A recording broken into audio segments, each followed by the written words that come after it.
ដើម្បីយើងគិតថាឲ្យវេទិកាតុកមូលនេះមានភាពប្រសើរហើយមើលទៅមានភាពសកម្មអញ្ចឹងប្រហែលជាខ្ញុំមានជាលក្ខខណ្ឌខ្លះដើម្បីមុនធ្វើកិច្ចពិភាក្សាបាទទី1លក្ខខណ្ឌទី1នោះគឺយើងនឹងដាក់ថាតើកិច្ចពិភាក្សានេះវាអាចទៅរលូនគឺដោយសារតែមូលហេតុអីគឺដោយសារតែមូលហេតុគឺអ្នកជំនាញគឺគាត់នឹងមានគាត់មានជំនាញផ្សេងគ្នាអញ្ចឹងដើម្បីធ្វើការពិភាក្សាឲ្យបានស៊ីជម្រៅគឺខ្ញុំដែលជាអ្នកសម្របសម្រួលហ្នឹងនឹងអនុញ្ញាតឲ្យអ្នកជំនាញទាំងអស់គឺគាត់មានពេលវេលានិងនាទីក្នុងការបកស្រាយប៉ុន្តែអ្វីដែលយើងចង់បានបំផុតនោះគឺយើងអត់ចង់ឲ្យមានការវាយប្រហារជាលក្ខណៈបុគ្គលឈ្មោះបុគ្គលជាពិសេសគឺអង្គព្រះមហាក្សត្រគឺយើងអាចប៉ះពាល់កិត្តិនាមរបស់ព្រះអង្គបានទេអញ្ចឹងសូមទាំងវាគ្មិនហើយនិងអ្នកចូលរួម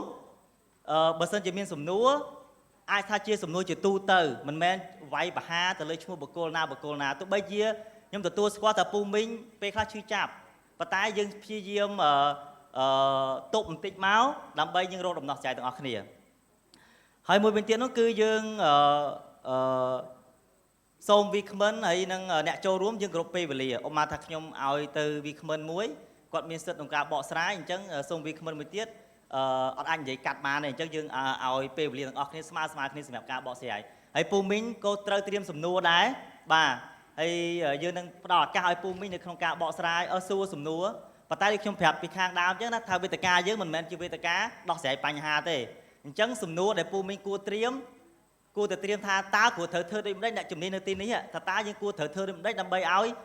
ការតស៊ូមតិការទាមទាររបស់យើងមានភាពកាន់តែប្រសើរឡើងអានេះគឺជាអ្វីដែលយើងចង់បានបាទដោយសារតែយើងអត់បានអញ្ជើញពីរដ្ឋាភិបាលក្នុងការចូលរួមទេហើយសង្ឃឹមថាឆ្នាំក្រោយយើងអាចនឹងអញ្ជើញខាងរដ្ឋាភិបាលចូលរួមហើយចាំពូមីងសួរចុះបាទហ្នឹងហើយមួយវិញទៀតនោះគឺបើសិនជាពូមីងមានសំណួរសូមលើកដៃបាទខ្ញុំនឹងផ្ដល់ឱកាសជូនទៅដល់ពូមីងបាទក្នុងការបកស្រាយហើយក្នុងការសួរជាសំណួរអញ្ចឹងដើម្បីកុំឲ្យខាតពេលវេលាយូរខ្ញុំសូមធ្វើការធ្វើបច្ចុប្បន្នភាពខ្លះពាក់ព័ន្ធជាមួយនឹងបញ្ហាដីធ្លីនៅប្រទេសកម្ពុជាអញ្ចឹងយើងឃើញថាមកដល់ឆ្នាំ2025នេះយើងឃើញថាតាមការចេញផ្សាយរបស់ក្រសួងដែនដីយើងឃើញថានៅក្នុងនោះក្បាលដីដែលត្រូវបានចុះបញ្ជីនឹងបានប្រហែលជាង1 លានហើយ1 លានក្បាលដីហើយមកដល់ពេលនេះគឺ1 លាន 3 សែនក្បាលដីដែលបានចុះបញ្ជីក្នុងនោះផងដែរយើងឃើញថាខេត្តចំនួន13បានបញ្ចប់ការវាស់វែងហើយមកដល់ពេលបច្ចុប្បន្ននេះយើងឃើញថារដ្ឋបានធ្វើបច្ចុប្បន្នភាពថានៅសល់តែ3 សែនក្បាលដីទៀតទេដែលមិនទាន់ត្រូវបានចុះឃើញទេអញ្ចឹងក្នុងនោះគឺយើងឃើញថាក្រសួងដែនដីបានធ្វើបច្ចុប្បន្នភាពហើយនៅសល់តែ3 សែនក្បាលដីទៀតទេអញ្ចឹងយើងសង្ឃឹមថាបញ្ហាដីធ្លីនឹងត្រូវបានបញ្ចប់នៅក្នុងពេលឆាប់ប៉ុន្តែឥឡូវសួរទៅពូមីងថាមកដល់ពេលបច្ចុប្បន្នមិនហើយបាទនឹងសួរខ្លួនឯងណាតើក្នុងនោះមានយើងហើយនៅបាទនេះគឺជាសំណួរយើងត្រូវសួរពីព្រោះបើតាមតែខ្ញុំដឹងគឺរដ្ឋាភិបាលនឹងក្រុងបញ្ចប់ការចុះបញ្ជីដីធ្លីនឹងនៅក្នុងពេលឆាប់អញ្ចឹងសង្ឃឹមថាបញ្ហាដីធ្លីនៅក្នុងប្រទេសកម្ពុជាក៏នឹងចាប់ផ្ដើមទៅបានបញ្ចប់ដែរលើសពីនេះទៅទៀតតាមរបាយការណ៍របស់អង្គការសមាគមធាងថ្នោតយើងបានរកឃើញថាចំនួនសហគមន៍ក៏បានថយចុះដែរកាលពីឆ្នាំ2017យើងរកឃើញថាសហគមន៍មាន277សហគមន៍នៅក្នុងទីក្រុងប៉ុន្តែមកដល់ឆ្នាំ2023នេះចំនួនសហគមន៍បានថយចុះពីចំនួន277សហគមន៍មកនៅត្រឹមតែ191សហគមន៍តែប៉ុណ្ណោះអញ្ចឹងយើងសង្ឃឹមថាបញ្ហាសហគមន៍ក៏ដូចជាសហគមន៍នៅក្នុងទីក្រុងអាចនឹងមានការថយចុះបន្តទៀតហើយសង្ឃឹមថារដ្ឋាភិបាលនឹងយកចិត្តទុកដាក់ទៅលើបញ្ហាដីធ្លីទាំងអស់នេះហើយអ្វីដែលយើងរកឃើញកាន់តែពិសេសនោះទៀតនោះគឺឃើញថារដ្ឋាភិបាលបានចាត់វិធានការក្នុងការផ្ដល់កម្មសិទ្ធិបានលឿនជាងមុនយើងឃើញថាតាមរបាយការណ៍របស់អង្គការសមាគមធាងថ្នោតបានរាយការណ៍ថារយៈពេលចុងក្រោយនេះយើងឃើញថា19សហគមន៍ហើយបានទទួលប្លង់កម្មសិទ្ធិក្នុងរយៈពេល 3-4 ឆ្នាំចុងក្រោយនេះអញ្ចឹងឃើញថាលឿនគ្រាន់បើប៉ុន្តែអ្វីដែលយើងកំពុងតែព្រួយបារម្ភនោះគឺឃើញថាក្រៅតែពីទទួលបានប្លង់កម្មសិទ្ធិសហគមន៍ក៏នឹងអាចរងផលប៉ះពាល់កំពុងប្រឈមបញ្ហាមួយចំនួនដែរដូចជាបញ្ហាបំណុលបញ្ហាសេវាសាធារណៈនៅមានកម្រិតជាពិសេសនោះគឺបញ្ហានានាដែលអាចនឹងប៉ះពាល់ទៅដល់ការដោះដូរទីលំនៅរបស់ពួកគាត់នោះគឺការសំណងមិនសមរម្យបាទមកដល់ពេលបច្ចុប្បន្ននេះយើងឃើញថាសហគមន៍នៅខេត្តប៉ះពាល់ខ្លាំងជាងគេទៅលើរឿង ក្រុមហ៊ុនឯកជនឬក៏តំបន់សេដ្ឋកិច្ចពិសេសដែលទៀតនឹងយើងសួរអ្នកជំនាញដែលគាត់មានជំនាញទៅលើផ្នែកធុរកិច្ចនិងសិទ្ធិនោះតែម្ដងបាទអញ្ចឹងដើម្បីកុំឲ្យខាតពេលវេលាយូរខ្ញុំនឹងចាប់ផ្ដើមកម្មវិធីតែម្ដងដំបូងខ្ញុំសូមជូនវេទិកានេះទៅលោកអែមខេមរាដែលជាតំណាងអង្គការសង្គមស៊ីវិលដែលលោកមកពីអង្គការសមិទ្ធធម៌កម្ពុជាដែលជាអង្គការដៃគូរបស់អង្គការសមាគមធៀងថ្នោតនឹងឲ្យឆ្លងកាត់តាមបទពិសោធន៍របស់លោកកន្លងមកថាតើតាក់ទងជាមួយនឹងបញ្ហាដីធ្លីរបស់យើងហ្នឹងមកដល់ពេលបច្ចុប្បន្ននេះថាតើវាមានដំណោះស្រាយបែបណាឬក៏វាកំពុងតែនៅប្រឈមនៅឡើយបាទអរគុណច្រើនដុល្លារហើយជាបឋមជំរាបសួរបងប្អូនទាំងអស់គ្នាណាបាទហើយជំរាបសួរវាគ្មិនទាំងអស់គ្នាតែបណ្ឌិតបាទខ្ញុំមុនហ្នឹងដោយសារចូលរួមវេទិកាជាមួយបណ្ឌិតសិស្សបណ្ឌិតអញ្ចឹងខ្ញុំបុកពោះម្ដងណាដល់ពេលដុល្លារថាអ្នកជំនាញទៀតបុកថែមទៀតចង់ភ័យបាទភ័យមែនទេបាទអញ្ចឹងមិនអ្នកជំនាញទេណាខ្ញុំអ្នកធ្វើការខាង NGO ហើយមែនទេទៅធ្លាប់ធ្វើមួយធានថ្នោត10ឆ្នាំពី2013ដល់2022បាទហើយឥឡូវហ្នឹងនៅមួយ EC បាទបានប្រហែលជិត1ឆ្នាំហើយអញ្ចឹង basically ជារួមខ្ញុំធ្វើការលើវិស័យដីធ្លីលំនៅឋានហ្នឹងវារៀងគួរសមដែរប៉ុន្តែមិនមែនអ្នកជំនាញទេណាហ្នឹងហើយនៅក៏អ្នកបានអនុវត្តបាទតកតងនឹងមុននេះឮដុល្លារនិយាយរឿងក្បាលដីនេះខ្ញុំដូចថាតាមដានដែរណាប៉ុន្តែក្រៃលោកអ្នកសម្របរួលក៏វាពោលមានច្បាស់តាមពិតក្បាលដីបើគេចុះមកដល់ពេលនេះប្រហែលជា7លាននេះបើតាមខ្ញុំតាមដានអានហើយស្ដាប់ដែរអញ្ចឹងណាប៉ុន្តែហ្នឹងក្រៃលោកខុសគ្នាមួយអ្នកសម្របរួលចាំជួយ check គ្នាណាហើយបើគូចោះហ្នឹងតិចថាតែពិតរដ្ឋាភិបាលគេគ្រូបញ្ចប់ឆ្នាំហ្នឹងក្បាលដីនៅសេសសល់ហ្នឹងណាប៉ុន្តែអត់ដឹងទេចប់មិនចប់យើងអត់ដឹងទេបាទបើប៉ុណ្្នឹងចាស់បកមកសំណួរវិញសួរថាតើសហគមន៍បញ្ហាដីធ្លីនៅឋាននៅសហគមន៍នៅទីក្រុងយើងនេះវាមានបញ្ហាអីខ្ញុំបើសិនជាសួរអញ្ចឹងខ្ញុំឆ្លើយវីដេអូឲ្យសហគមន៍នេះគាត់បានបង្ហាញឲ្យហើយមិនអញ្ចឹងហ្នឹងហើយអ្នកដែលទីក្រុងក៏គាត់មានបញ្ហាគឺបញ្ហាអសុវត្ថិភាពដីធ្លីបាទដីធ្លីគាត់អសុវត្ថិភាពដោយសារគាត់នៅលើសំណង់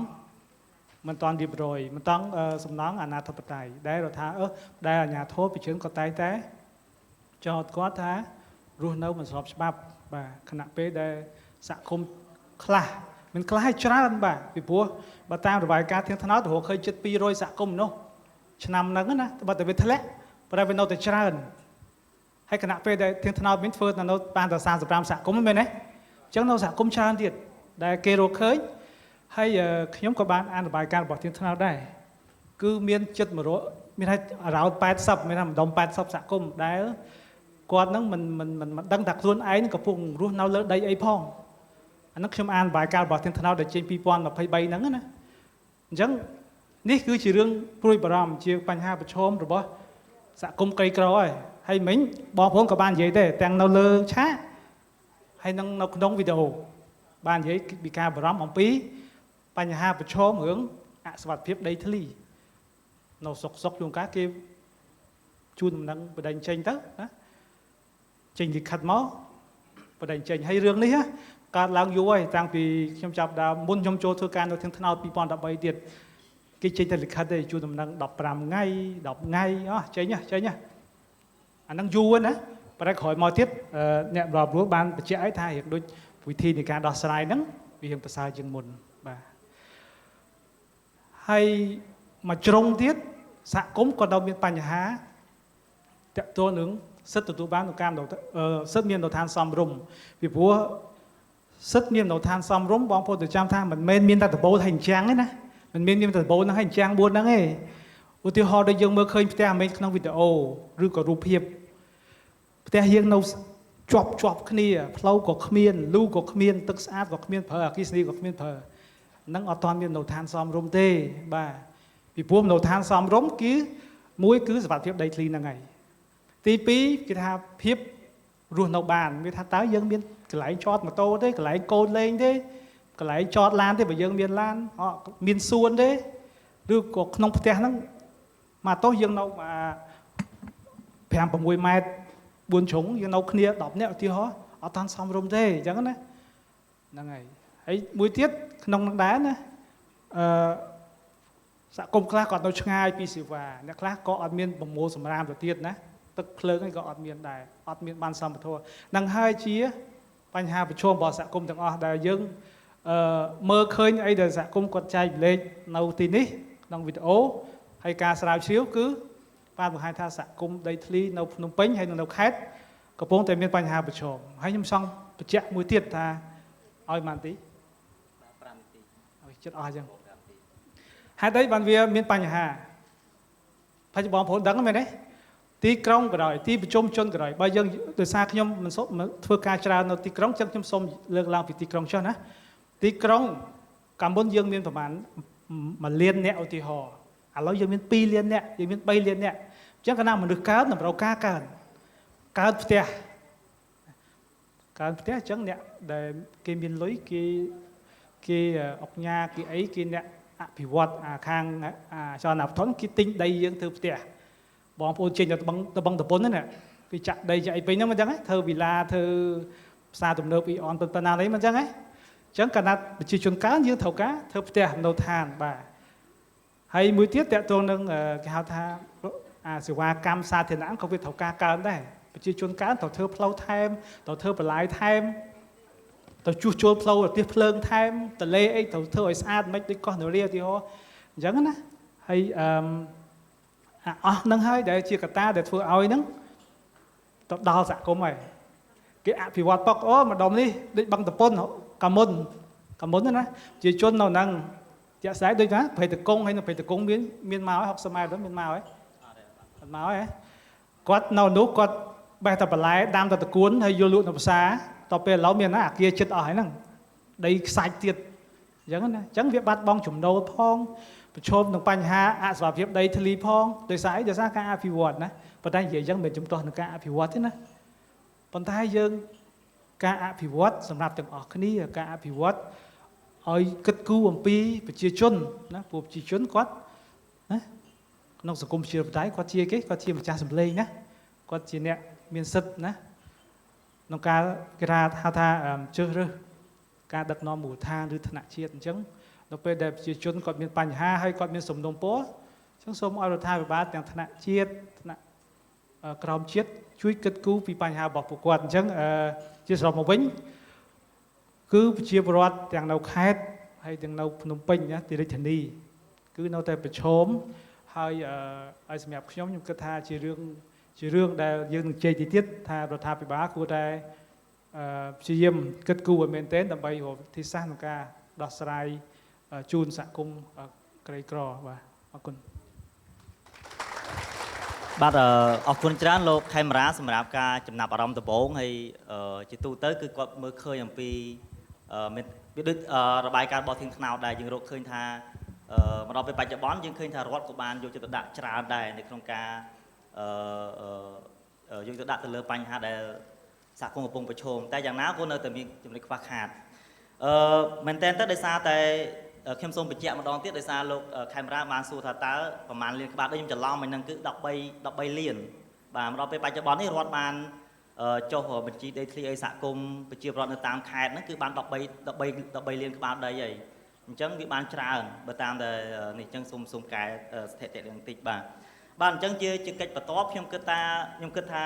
នៅថ្ងៃនេះយើងមានអ្នកជំនាញច្បាប់អ្នកជំនាញទៅលើការងារអភិវឌ្ឍហើយនិងអ្នកជំនាញទៅលើពាក់ព័ន្ធជាមួយនឹងធុរកិច្ចអញ្ចឹងដើម្បីកុំឲ្យខាតពេលវេលាយូរខ្ញុំនឹងជូនវេទិកានេះទៅកញ្ញាបណ្ឌិតដោយសារតែគាត់មានជំនាញខាងផ្នែកធុរកិច្ចផ្នែកសិទ្ធិមនុស្សនិងធុរកិច្ចដែលគាត់បានសិក្សាស្រាវជ្រាវច្រើនខ្ញុំបានអាន research បាទកិច្ចការស្រាវជ្រាវរបស់គាត់ច្រើនអញ្ចឹងខ្ញុំយល់ថាគាត់មានចំណេះដឹងច្រើនទៅលើរឿងផ្នែកសិទ្ធិមនុស្សនិងធុរកិច្ចហ្នឹងអញ្ចឹងខ្ញុំសូមបកគោលវេទិកាទៅកញ្ញាបណ្ឌិតថាតើមកដល់ពេលបច្ចុប្បន្ននៅក្នុងប្រទេសកម្ពុជាយើងឃើញថាករណីរំលោភដីធ្លីនៅក្នុងភ្នំពេញក្តីនៅតាមខេត្តនេះថាតើយើងគិតថាវាមកពីមូលហេតុអីពាក់ព័ន្ធជាមួយនឹងកត្តាក្នុងការអភិវឌ្ឍអាចថាមកពីក្រុមហ៊ុនឬក៏មកពីកត្តាច្បាប់របស់យើងនៅមានកម្រិតអញ្ចឹងសូម សូមជូនវេទិកាទៅកញ្ញាបណ្ឌិតបាទសូមអរគុណ អរគុណច្រើនអូនហើយសូមជំរាបសួរទៅអ៊ំពូមីងទាំងអស់គ្នាហើយខ្ញុំអត់ហ៊ានហៅថាខ្ញុំជាអ្នកជំនាញទេព្រោះអីខ្ញុំក៏នៅតែបន្តរៀនហើយពេលដែលខ្ញុំបានមកស្ដាប់ការចែករំលែករបស់បងប្អូននៅពេលផឹកមិញនេះខ្ញុំមានអារម្មណ៍ថាខ្ញុំបានចេះពីពួកអ្នកទាំងអស់គ្នាជាជាងខ្ញុំបានផ្ដល់ចំណេះដឹងទៅខាងយើងការសិក្សាស្រាវជ្រាវរបស់ខ្ញុំគឺតាក់ទងច្រើនគឺលើធុរកិច្ចនិងសិទ្ធិមនុស្សជាពិសេសតាក់ទងនឹងការរំលោភដីធ្លីការបណ្តេញចេញដែលជាផលប៉ះពាល់លើដីសម្បត្តិសេដ្ឋកិច្ចជាពិសេសនៅក្នុងវិស័យកសិកម្មដូចជាដីសម្បត្តិសេដ្ឋកិច្ចដើម្បីធ្វើចំការអំពៅធ្វើចកៅស៊ូអញ្ចឹងវាអត់សូវជានៅក្នុងទីក្រុងម៉ានេះហើយបើសួរថាមូលហេតុអីដែលមានរឿងនឹងកើតឡើងរឿងអាចមានចម្លើយវែងនិងចម្លើយខ្លីបើចង់ស្ដាប់ចម្លើយវែងយើងត្រូវមើលទៅតាំងពីសម័យប៉ុលពតពេលនៅក្នុងសម័យប៉ុលពតគឺ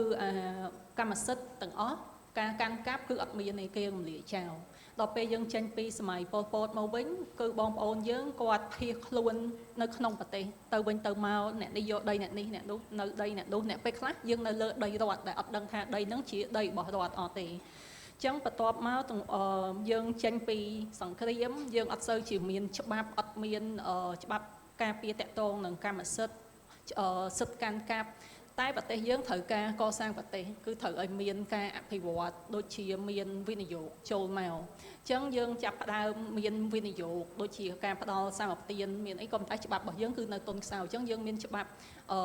តាក់ទងនឹងភូមិបាលច្បាប់ដីធ្លីហ្នឹងនៅឆ្នាំ2001ហើយច្បាប់ហ្នឹងនិយាយថាការកាន់កាប់នៅលើដីរដ្ឋឯកជនគេទទួលស្គាល់បើកាន់កាប់ហ្នឹងមុន5ឆ្នាំនៅពេលដែលច្បាប់មានសុពលភាពហើយការកាន់កាប់លើដីរដ្ឋគឺអត់អាចទៅរួចដីរដ្ឋសាធារណៈដូចជាលើទន្លេឬក៏អីហ្នឹងគឺយើងអត់អាចទទួលបានកម្មសិទ្ធិទេអញ្ចឹងវាពិបាកហើយម្យ៉ាងទៀតច្បាប់ហ្នឹងនិយាយថាចេះការកាន់កាប់លើដីរដ្ឋឯកជនក្រោយពីឆ្នាំ2001មកក៏អត់ទទួលស្គាល់ដែរអញ្ចឹងដោយបងប្អូនខ្លះគាត់បាននិយាយថាគាត់នៅតាំងពីឆ្នាំ2001អញ្ចឹងចង់ពេលហ្នឹងច្បាប់អត់ការពារហើយខ្ញុំបានស្រាវជ្រាវដែរនៅក្នុងច្បាប់យើងគឺអត់បានការពារអ្នកដែលរស់នៅលើដីរដ្ឋក៏ប៉ុន្តែរដ្ឋក៏បានគិតដែរគាត់មានរួមពេលដែលគាត់មានសម្បទាសេដ្ឋកិច្ចសម្រាប់ការអភិវឌ្ឍហ្នឹងក៏មានសម្បទាសង្គមសម្រាប់ផ្ដល់ដីធ្លីជូនទៅប្រជាពលរដ្ឋក៏ប៉ុន្តែក៏ថាការផ្ដល់សម្បទាសង្គមគឺជាដូចជាអត់សូវលូតលាស់លឿនដោយការផ្ដល់សម្បទាសេដ្ឋកិច្ចអញ្ចឹងរឿងច្បាប់រឿងការច្បាប់យើងនៅអាចនិយាយថាមានប្រឡោះប្រហោងហើយការអនុវត្តទៀតក៏យ៉ាប់ដែរព្រោះអីពេលខ្លះអាចនិយាយថាមន្ត្រីថ្នាក់មូលដ្ឋានក៏អត់សូវដឹងពីគំនិតកំដងឬក៏procedure ដើម្បីធ្វើអីចឹងទៅហើយមានមូលហេតុផ្សេងច្រើនទៀតដូចជាអំពើពុករលួយជាពិសេសការពីចំនួនមុនយើងអត់អាចនឹងបែងចែកបានថាដីណាជាដីរដ្ឋសាធារណៈដីរដ្ឋណាជាដីរដ្ឋឯកជនអញ្ចឹងគឺបញ្ហាទាំងអស់ហ្នឹងវាបន្តធ្វើឲ្យមានបញ្ហាសូម្បីតែនៅឥឡូវហ្នឹងខ្ញុំរៀងភ្ញាក់ផ្អើលដែលថានៅបញ្ហាហ្នឹងនៅបន្តមានទៀតព្រោះឯការស្រាវជ្រាវរបស់ខ្ញុំភាគច្រើនយើងមើលលើការបណ្ដឹងចេញការចាប់យកដីប្រជាជនកាលពីឆ្នាំ2000ជាង2001 2006អីក៏ប៉ុន្តែឥឡូវយើង2025ហើយរឿងហ្នឹងនៅមានទៀតព្រោះអីតាមច្បាប់បើសិនជាបងប្អូននៅលើដីហ្នឹងមុន5ឆ្នាំមុនឆ្នាំ2021ពេលដែលច្បាប់ភូមិបាលហ្នឹងមានសុពលភាពចឹងបងប្អូនគួរតែមានសិទ្ធិដើម្បីបានសិទ្ធិកាន់កាប់ហើយអាចបន្តសុំជាសិទ្ធិកម្មសិទ្ធិទៀតអញ្ចឹងយើងអាចឲ្យឃើញថាគឺការអនុវត្តច្បាប់គឺនៅមានកម្រិតហើយឧទាហរណ៍ដោយការផ្ដល់សម្បទានដីធ្លីទៅវិនិយោគគឺយើងមិនចេះតែចាប់យកដីហ្នឹងឯងគឺមាន procedure ត្រឹមត្រូវមានការសួរយោបល់ពីខាងសហគមន៍ការធ្វើវាយតម្លៃផលប៉ះពាល់សេដ្ឋកិច្ចនិងផលប៉ះពាល់សង្គមទោះជាការវាយតម្លៃផលប៉ះពាល់សង្គមហ្នឹងគឺអត់មើលច្រើននៅលើសិទ្ធិមនុស្សគេក៏មើលដែរថាប្រជាជនពេលដែលគាត់ត្រូវការជំនះឬក៏ relocate ទៅគាត់មាន access ដើម្បីថាគាត់ទទួលបានហេដ្ឋារចនាសម្ព័ន្ធមានផ្លូវមានទឹកស្អាតមានអីអត់អញ្ចឹងការច្បាប់យើងមានលក្ខណៈថា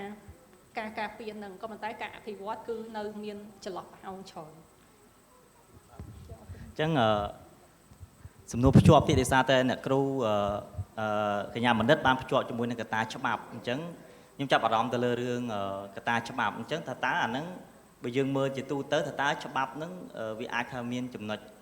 ប្រហោងឬក៏ដោយសារតែវាអត់បានapply ទៅតាមស្តង់ដារអន្តរជាតិឬក៏យ៉ាងណាសម្រាប់ការមើលឃើញរបស់កញ្ញាបណ្ឌិតបាទ ចឹងចំពោះរឿងដែលខ្ញុំបានស្រាវជ្រាវហ្នឹងគឺរឿងដែលកើតនៅឆ្នាំ2000ម្ដុំ2006ចឹងរឿងកាលនោះគឺច្បាប់យើងនៅមានចន្លោះប្រហោងច្រើនគឺមានតម្រូវការឲ្យធ្វើការវាយតម្លៃផលប៉ះពាល់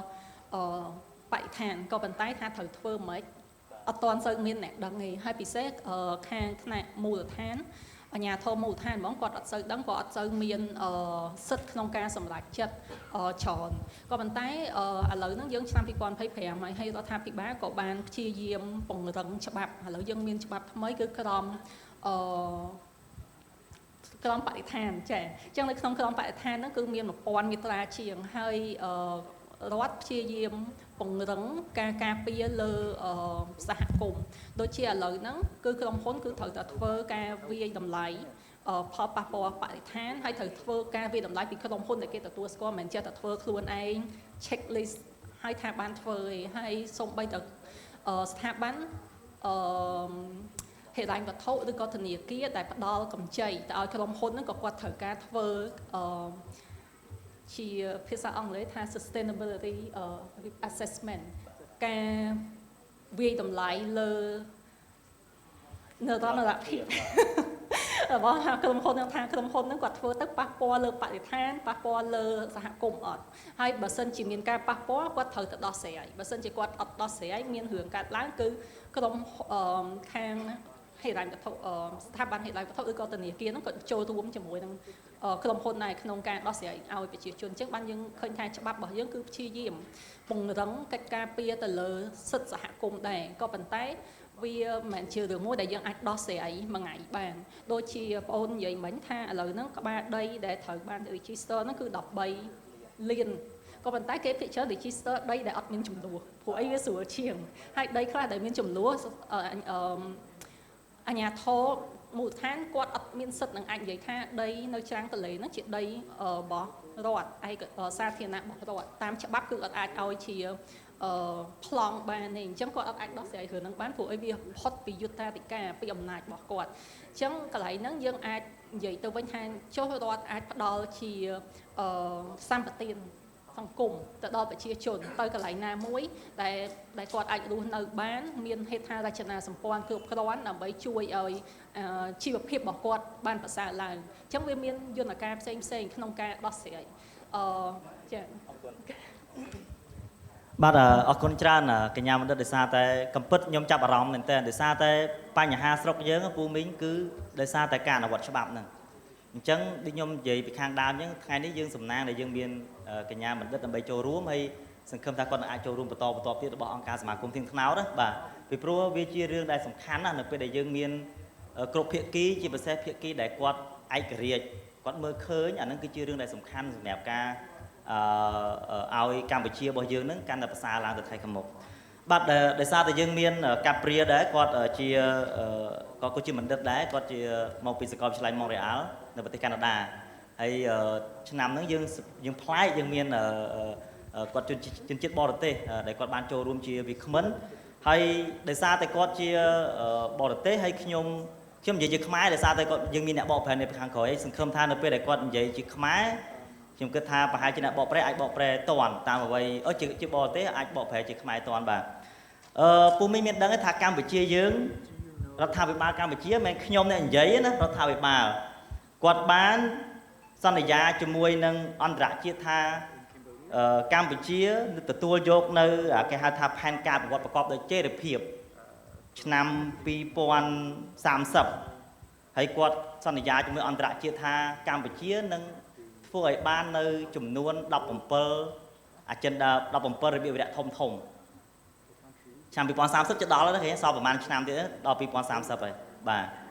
ក្នុងនឹងផងដែររបៀបវិរៈសំខាន់សម្រាប់ពូមីងត្រូវសិក្សាយល់ដឹងហ្នឹងគឺរបៀបវិរៈស្ដីអំពីការអភិវឌ្ឍសហគមន៍ប្រកបដោយចីរភាពហ្នឹងហើយកន្លែងហ្នឹងគឺនិយាយអំពី សហគមន៍នៅក្នុងទីក្រុងថាតើសហគមន៍នៅក្នុងទីក្រុងហ្នឹងគួរតែទទួលបានអីគេនៅក្នុងរបៀបវិរៈមួយហ្នឹងអញ្ចឹង2030ចិត្តមកដល់ហើយអញ្ចឹងពូមីងកុំភ្លេចអានេះគឺជាអ្វីដែលរដ្ឋាភិបាលកម្ពុជាបានសន្យាជាមួយអន្តរជាតិថាខ្លួននឹងអនុវត្តគោលការណ៍នេះឲ្យបានដោយសារតែកិត្តព្រាគាត់គឺជាអ្នកសិក្សាផ្នែកអភិវឌ្ឍអញ្ចឹងខ្ញុំសូមសួរទៅកិត្តព្រាថាតើពាក្យថានិរន្តរភាពសហគមន៍ហ្នឹងវាមានរូបភាពបែបម៉េចហើយតើរដ្ឋាភិបាលគួរត្រូវធ្វើម៉េចដើម្បីឲ្យសម្រេចនៅផែនការការអភិវឌ្ឍសហគមន៍ប្រកបដោយចីរភាពហ្នឹងដោយអ្វីដែលរដ្ឋាភិបាលកម្ពុជាបានផ្ដល់សច្ចាប័នដូចជាបានចុះហត្ថលេខានៅក្នុងរបៀបវគ្គនៃ Sustainable Development Goal ហ្នឹងឆ្នាំ2030បាទសូមជូនវេទិកាទៅកែព្រាបាទសូមព្រមអញ្ជើញ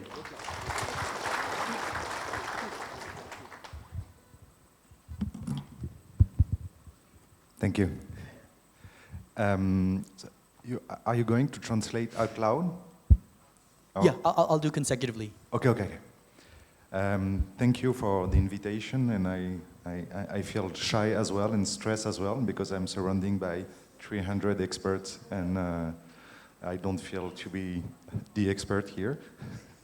អរគុណច្រើនសម្រាប់ការអញ្ជើញឲ្យចូលរួមកម្មវិធីរបស់យើងនៅក្នុងឆ្នាំនេះបាទពាក់ព័ន្ធជាមួយនឹងវេទិកាសហគមន៍ហ្នឹងមែនតើទៅខ្ញុំក៏រៀងភ័យបុកពោះបន្តិចដែរបាទ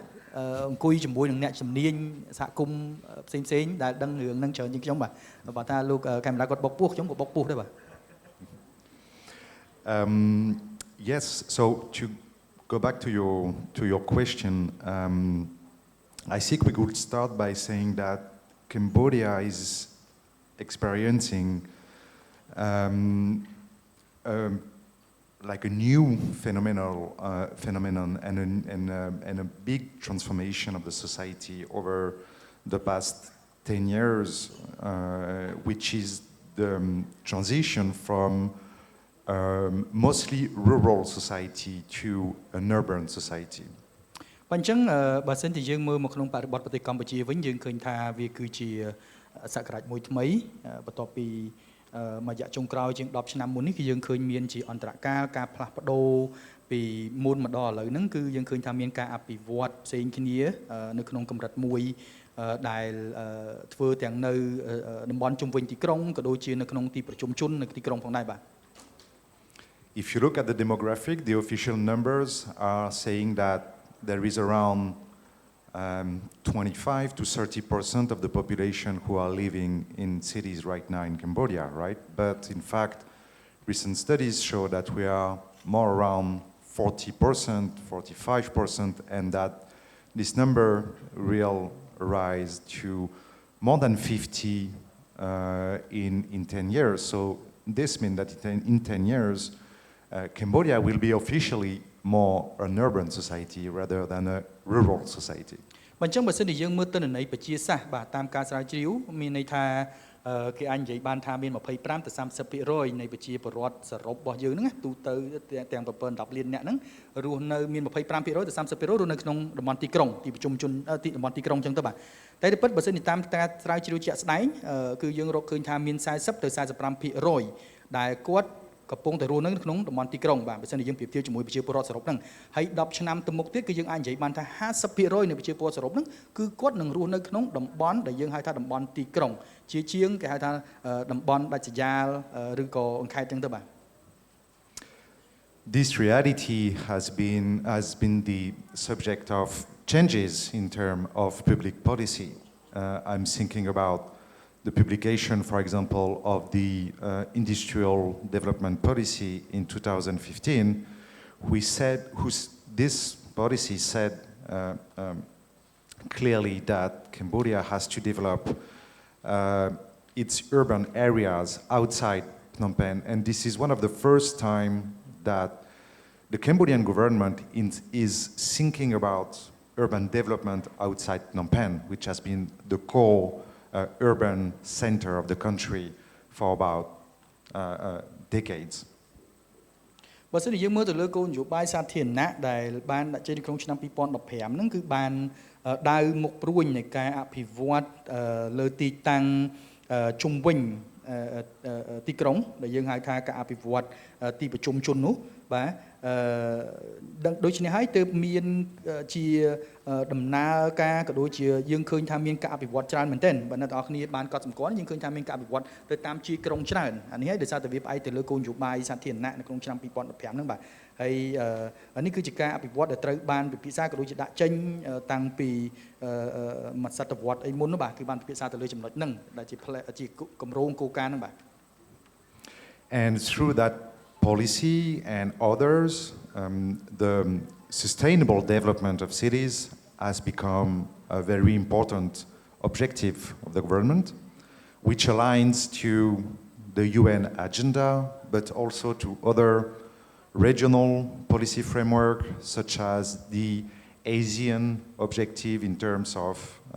sustainable development. បាទអញ្ចឹងហើយបានយើងឃើញថាការអនុវត្តទាំងអស់នេះគឺវាមានផ្សេងបន្ស៊ីគ្នាជាមួយនឹងប្រធានបទក៏ដូចជា agenda របស់ខាង UN ខាងអង្គការសហប្រជាជាតិក៏ដូចជាជាមួយនឹងគេហៅថាចក្ខុវិស័យទិសដៅនៃការអភិវឌ្ឍរបស់នៅក្នុងតំបន់ផងដែរដូចជាតំបន់សហគមន៍អាស៊ានផងដែរបាទ So now in many cities in Cambodia outside, and I'm not speaking about Phnom Penh, but in border areas, for example, on the coastal areas, and in internal cities like Kampong Cham, Kampong Speu, Battambang, some urban planning,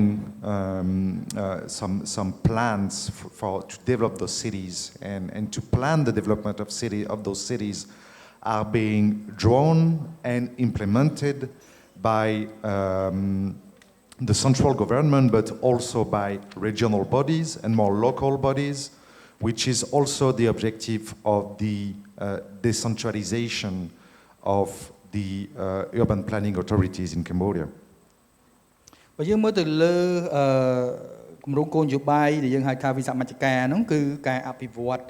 នៅតាមតំបន់ជុំវិញទីក្រុងភ្នំពេញដូចជានៅខាងខេត្តកំពង់ចាមកំពង់ស្ពឺកំពង់ចាមកំពង់ស្ពឺឡាក់ហ្នឹងគឺត្រូវបានចេញជាគោលការណ៍ណែនាំដោយខាងយើងហៅថារដ្ឋបាលថ្នាក់លើថ្នាក់ជាតិហើយដែលអនុវត្តដោយខាងក្រមការងាររដ្ឋបាលថ្នាក់ក្រោមជាតិចាក់ស្ដែងផងដែរបាទនេះគឺជាចំណុចពាក់ព័ន្ធជាមួយនឹងរបៀបវគ្គនៃការអនុវត្តបែបគេហៅថាវិសមជ្ឈការបាទ This, I think, has three main consequences in terms of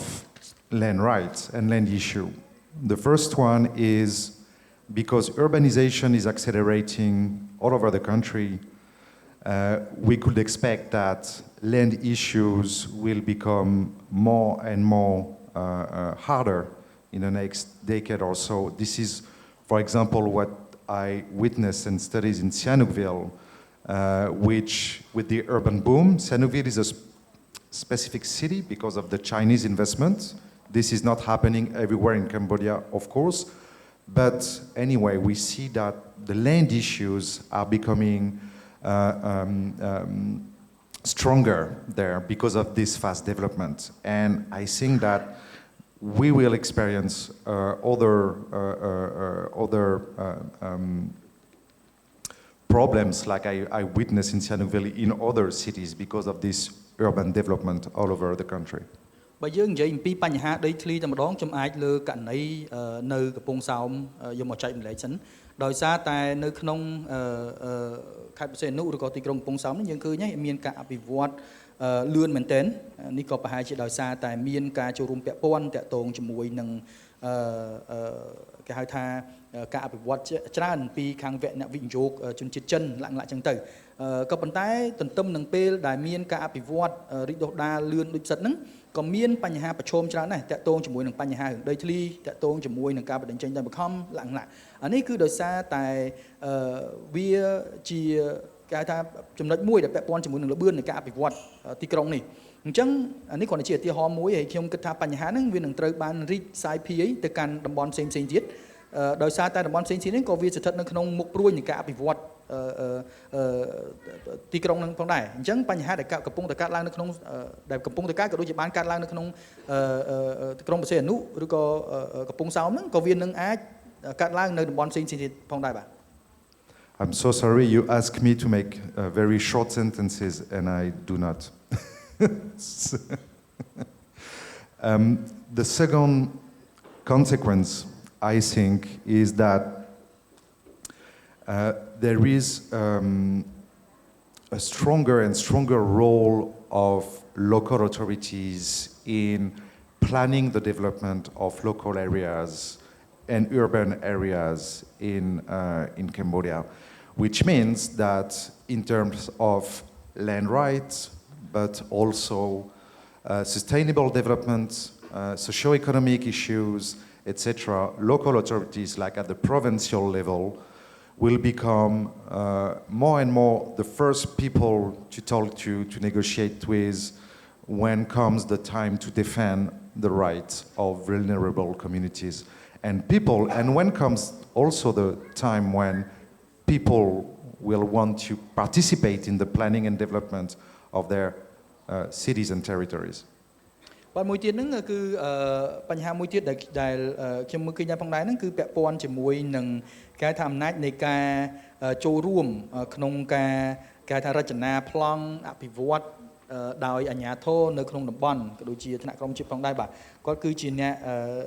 ដើរតួនាទីយ៉ាងសំខាន់ពាក់ព័ន្ធជាមួយនឹងការរៀបចំការអភិវឌ្ឍនៅក្នុងតំបន់ឡើងផងដែរហើយទាំងនេះក៏សម្រាប់សហគមន៍ផ្ទាល់យើងអាចដឹងនាពេលអនាគតបើសិនជាយើងត្រូវមានការគេហៅថាពិភាក្សាឬក៏មានការចូលរួមក្នុងដំណើរការនៃការរចនាប្លង់ឬក៏អភិវឌ្ឍនៅក្នុងតំបន់មួយហ្នឹងយើងដឹងថាយើងអាចត្រូវពិភាក្សាជាមួយនឹងខាងណាផងដែរបាទក៏ប៉ុន្តែអ្វីដែលយើងត្រូវមើលទៀតផងដែរហ្នឹងគឺតកតងជាមួយនឹងលទ្ធភាពនៃការចូលរួមជាក់ស្ដែងថាតើអាចចូលរួមបានត្រឹមកម្រិតណាហើយលទ្ធភាពនៃការអនុញ្ញាតឲ្យចូលរួមហ្នឹងវាមានកម្រិតណាផងដែរបាទ And I think the third aspect, and I will finish on this, is the fact that the sustainability and all of this vocabulary around sustainable development is now clearly indicated in government policies and government approach towards to territorial development, urban development in general. And this is important because this can be a level of negotiation, a level of reclamation for the population to actually having to have an access to this sustainable development, which includes land rights, property rights, of course, but also access to a greener environment, access to jobs, access to everything that makes sustainable socio-economic development. លោកសួរខ្ញុំថាធ្វើម៉េចបាទគាត់គួរធ្វើម៉េចពាក់ព័ន្ធជាមួយនឹងចំណុចជានិរន្តរភាពការអភិវឌ្ឍប្រកបដោយនិរន្តរភាពយូរអង្វែងដោយមានភាពស្មើគ្នាដោយមិនមានការគេហៅថាឲ្យមានការរាប់បញ្ចូលគ្រប់សហគមន៍ឬក៏គ្រប់ប្រជាពលរដ្ឋនិងគ្រប់ជាន់ថ្នាក់អញ្ចឹងណាចំណុចនេះខ្ញុំអាចនិយាយបានថាវាផ្អែកទៅលើចម្លើយហ្នឹងគឺអាចឆ្លើយបានគឺពាក់ព័ន្ធជាមួយនឹងការអនុវត្តឬក៏យើងហៅថាអភិក្រមឬក៏ការអនុវត្តជាក់ស្ដែងរបស់រដ្ឋាភិបាលតែម្ដងថាតើគាត់មានការតាំងចិត្តក៏ដូចជាគាត់មានការអនុញ្ញាតឲ្យប្រជាពលរដ្ឋហ្នឹងចូលរួមក្នុងការផ្ដល់ជាមតិយោបល់ស្ដាប់ត្រឹមកម្រិតណាកម្រិតណាមានន័យថាការអភិវឌ្ឍមួយហ្នឹងគឺវាពាក់ព័ន្ធជាមួយនឹងធាតុផ្សំផ្សេងៗគ្នាហើយទៀតថាយើងអភិវឌ្ឍទៅលើដីធ្លីលំនៅឋានសមរម្យឡើងអញ្ចឹងទៅអញ្ចឹងពាក្យថាសំរុំក៏ដូចជាអាចទទួលយកបានពីពលរដ្ឋហ្នឹងវានៅកម្រិតណាហ្នឹងតើយើងជួបជាមួយពួកគាត់ណាតើយើងឲ្យប្រជាពលរដ្ឋជាក់ស្ដែងក្នុងតំបន់ហ្នឹងគាត់ចូលរួមក្នុងការផ្ដល់ជាធាតុផ្សំក្នុងការប្រាប់ថាធ្វើអញ្ចឹងទៅវាសំរុំជាមួយនឹងខាងពួកខ្ញុំចង់បានអញ្ចឹងអាហ្នឹងហើយបានយើងអាចអាហ្នឹងហើយគឺជាចម្លើយនៃពាក្យថានិរន្តរភាពឬក៏ការអភិវឌ្ឍប្រកបដោយនិរន្តរភាពឬក៏ភាពយូរអង្វែងហ្នឹងមានន័យថាប្រជាពលរដ្ឋគាត់មានសិទ្ធិទទួលបានលំនៅឋានសមរម្យតាក់ទងជាមួយនឹងសិទ្ធិដីធ្លីពាក់ព័ន្ធជាមួយនឹងការទទួលបាននៅបរិយាកាសស្អាតសុវត្ថិភាពឡើងអញ្ចឹងទៅក៏ប៉ុន្តែសួរថាបើសិនជាធាតុផ្សំទាំងអស់ហ្នឹងមិនត្រូវបានអនុញ្ញាតឲ្យពួកគាត់ចូលរួមក្នុងការផ្ដល់មតិយោបល់ទេប្រហែលជាពាក្យថានិរន្តរភាពនៃការអភិវឌ្ឍហ្នឹងវាក៏មិនអាចមានកើតឡើងបានដែរបាទ So just to sum up and to repeat my main point, I think that in the future, one of the place where land issues will be negotiated and confronted, it's also in urban planning processes for the development of territories in Cambodia. And I'm finishing here. បើអញ្ចឹងសង្ខេបទៅអាណាទៅអនាគតទៀតបើសិនជាយើងផ្ដោតយើងចង់ទទួលបាននៅការអភិវឌ្ឍប្រកបដោយនិរន្តរភាពយូរអង្វែងតកូនចចៅដោយសុខដុមរមនាអីហ្នឹងគឺយើងត្រូវមើលទៅលើលទ្ធភាពអនុញ្ញាតឲ្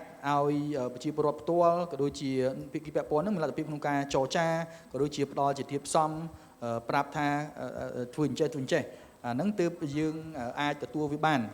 ដោយសារតែការប្រវត្តិនីមួយៗគឺត្រូវមានធាតុផ្សំទាំងអស់ហ្នឹងកើតឡើងបាទអញ្ចឹងអរគុណច្រើនសម្រាប់ឱកាសឲ្យខ្ញុំអាចមានលទ្ធភាពក្នុងការបន្តជូនបាទ បាទអរគុណកាព្រាលសម្រាប់តាក់ទងជាមួយនឹងរឿងការប្រវត្តិខ្ញុំសង្ឃឹមថាពូមីងអាចដឹងថាបរិបទនៃការប្រវត្តិគឺវាអត់ខុសគ្នាទេនៅក្នុងប្រទេសណាក៏ដោយនៅពេលដែលមានការប្រវត្តិអត់ផុតទេពីការរុះរើឬក៏ការបដិញ្ចេញអញ្ចឹងហើយបានជា UN អង្គការសហប្រជាជាតិគេបង្កើតនៅគោលនយោបាយក៏ដូចជាផែនការជាពិសេសគឺពាក់ព័ន្ធជាមួយនឹងលិខិតតុបករអន្តរជាតិថាតើការបដិញ្ចេញមិនដែលហៅថាការបដិញ្ចេញដោយមិនមានការរំលោភបំពានអញ្ចឹងពាក្យប៉ុន្តែបើសិនជាយើងបកមកជាភាសាខ្មែរឲ្យទៅលើសូការបដិញ្ចេញគឺអត់ល្អហ្មងប៉ុន្តែអត់ទេណាពូមិញធ្លាប់រៀនជាមួយខ្ញុំពូមិញធ្លាប់រៀនជាមួយបុគ្គលិកអង្គការសមាគមនេះធ្លាប់ហើយគាត់បញ្ជាក់ឲ្យថាការបដិញ្ចេញវាស្របច្បាប់ប៉ុន្តែអាការបដិញ្ចេញដោយបង្ខំទៅវាខុសច្បាប់បាទត្រូវយល់ឲ្យច្បាស់ប៉ុន្តែពាក្យខ្មែរយើងឲ្យលើសូទៅពាក្យថាការបដិញ្ចេញហ្នឹងគឺមើលទៅរូបភាពអាក្រក់បាទការបដិញ្ចេញគឺអត់អីទេប៉ុន្តែបើការបដិញ្ចេញដោយបង្ខំ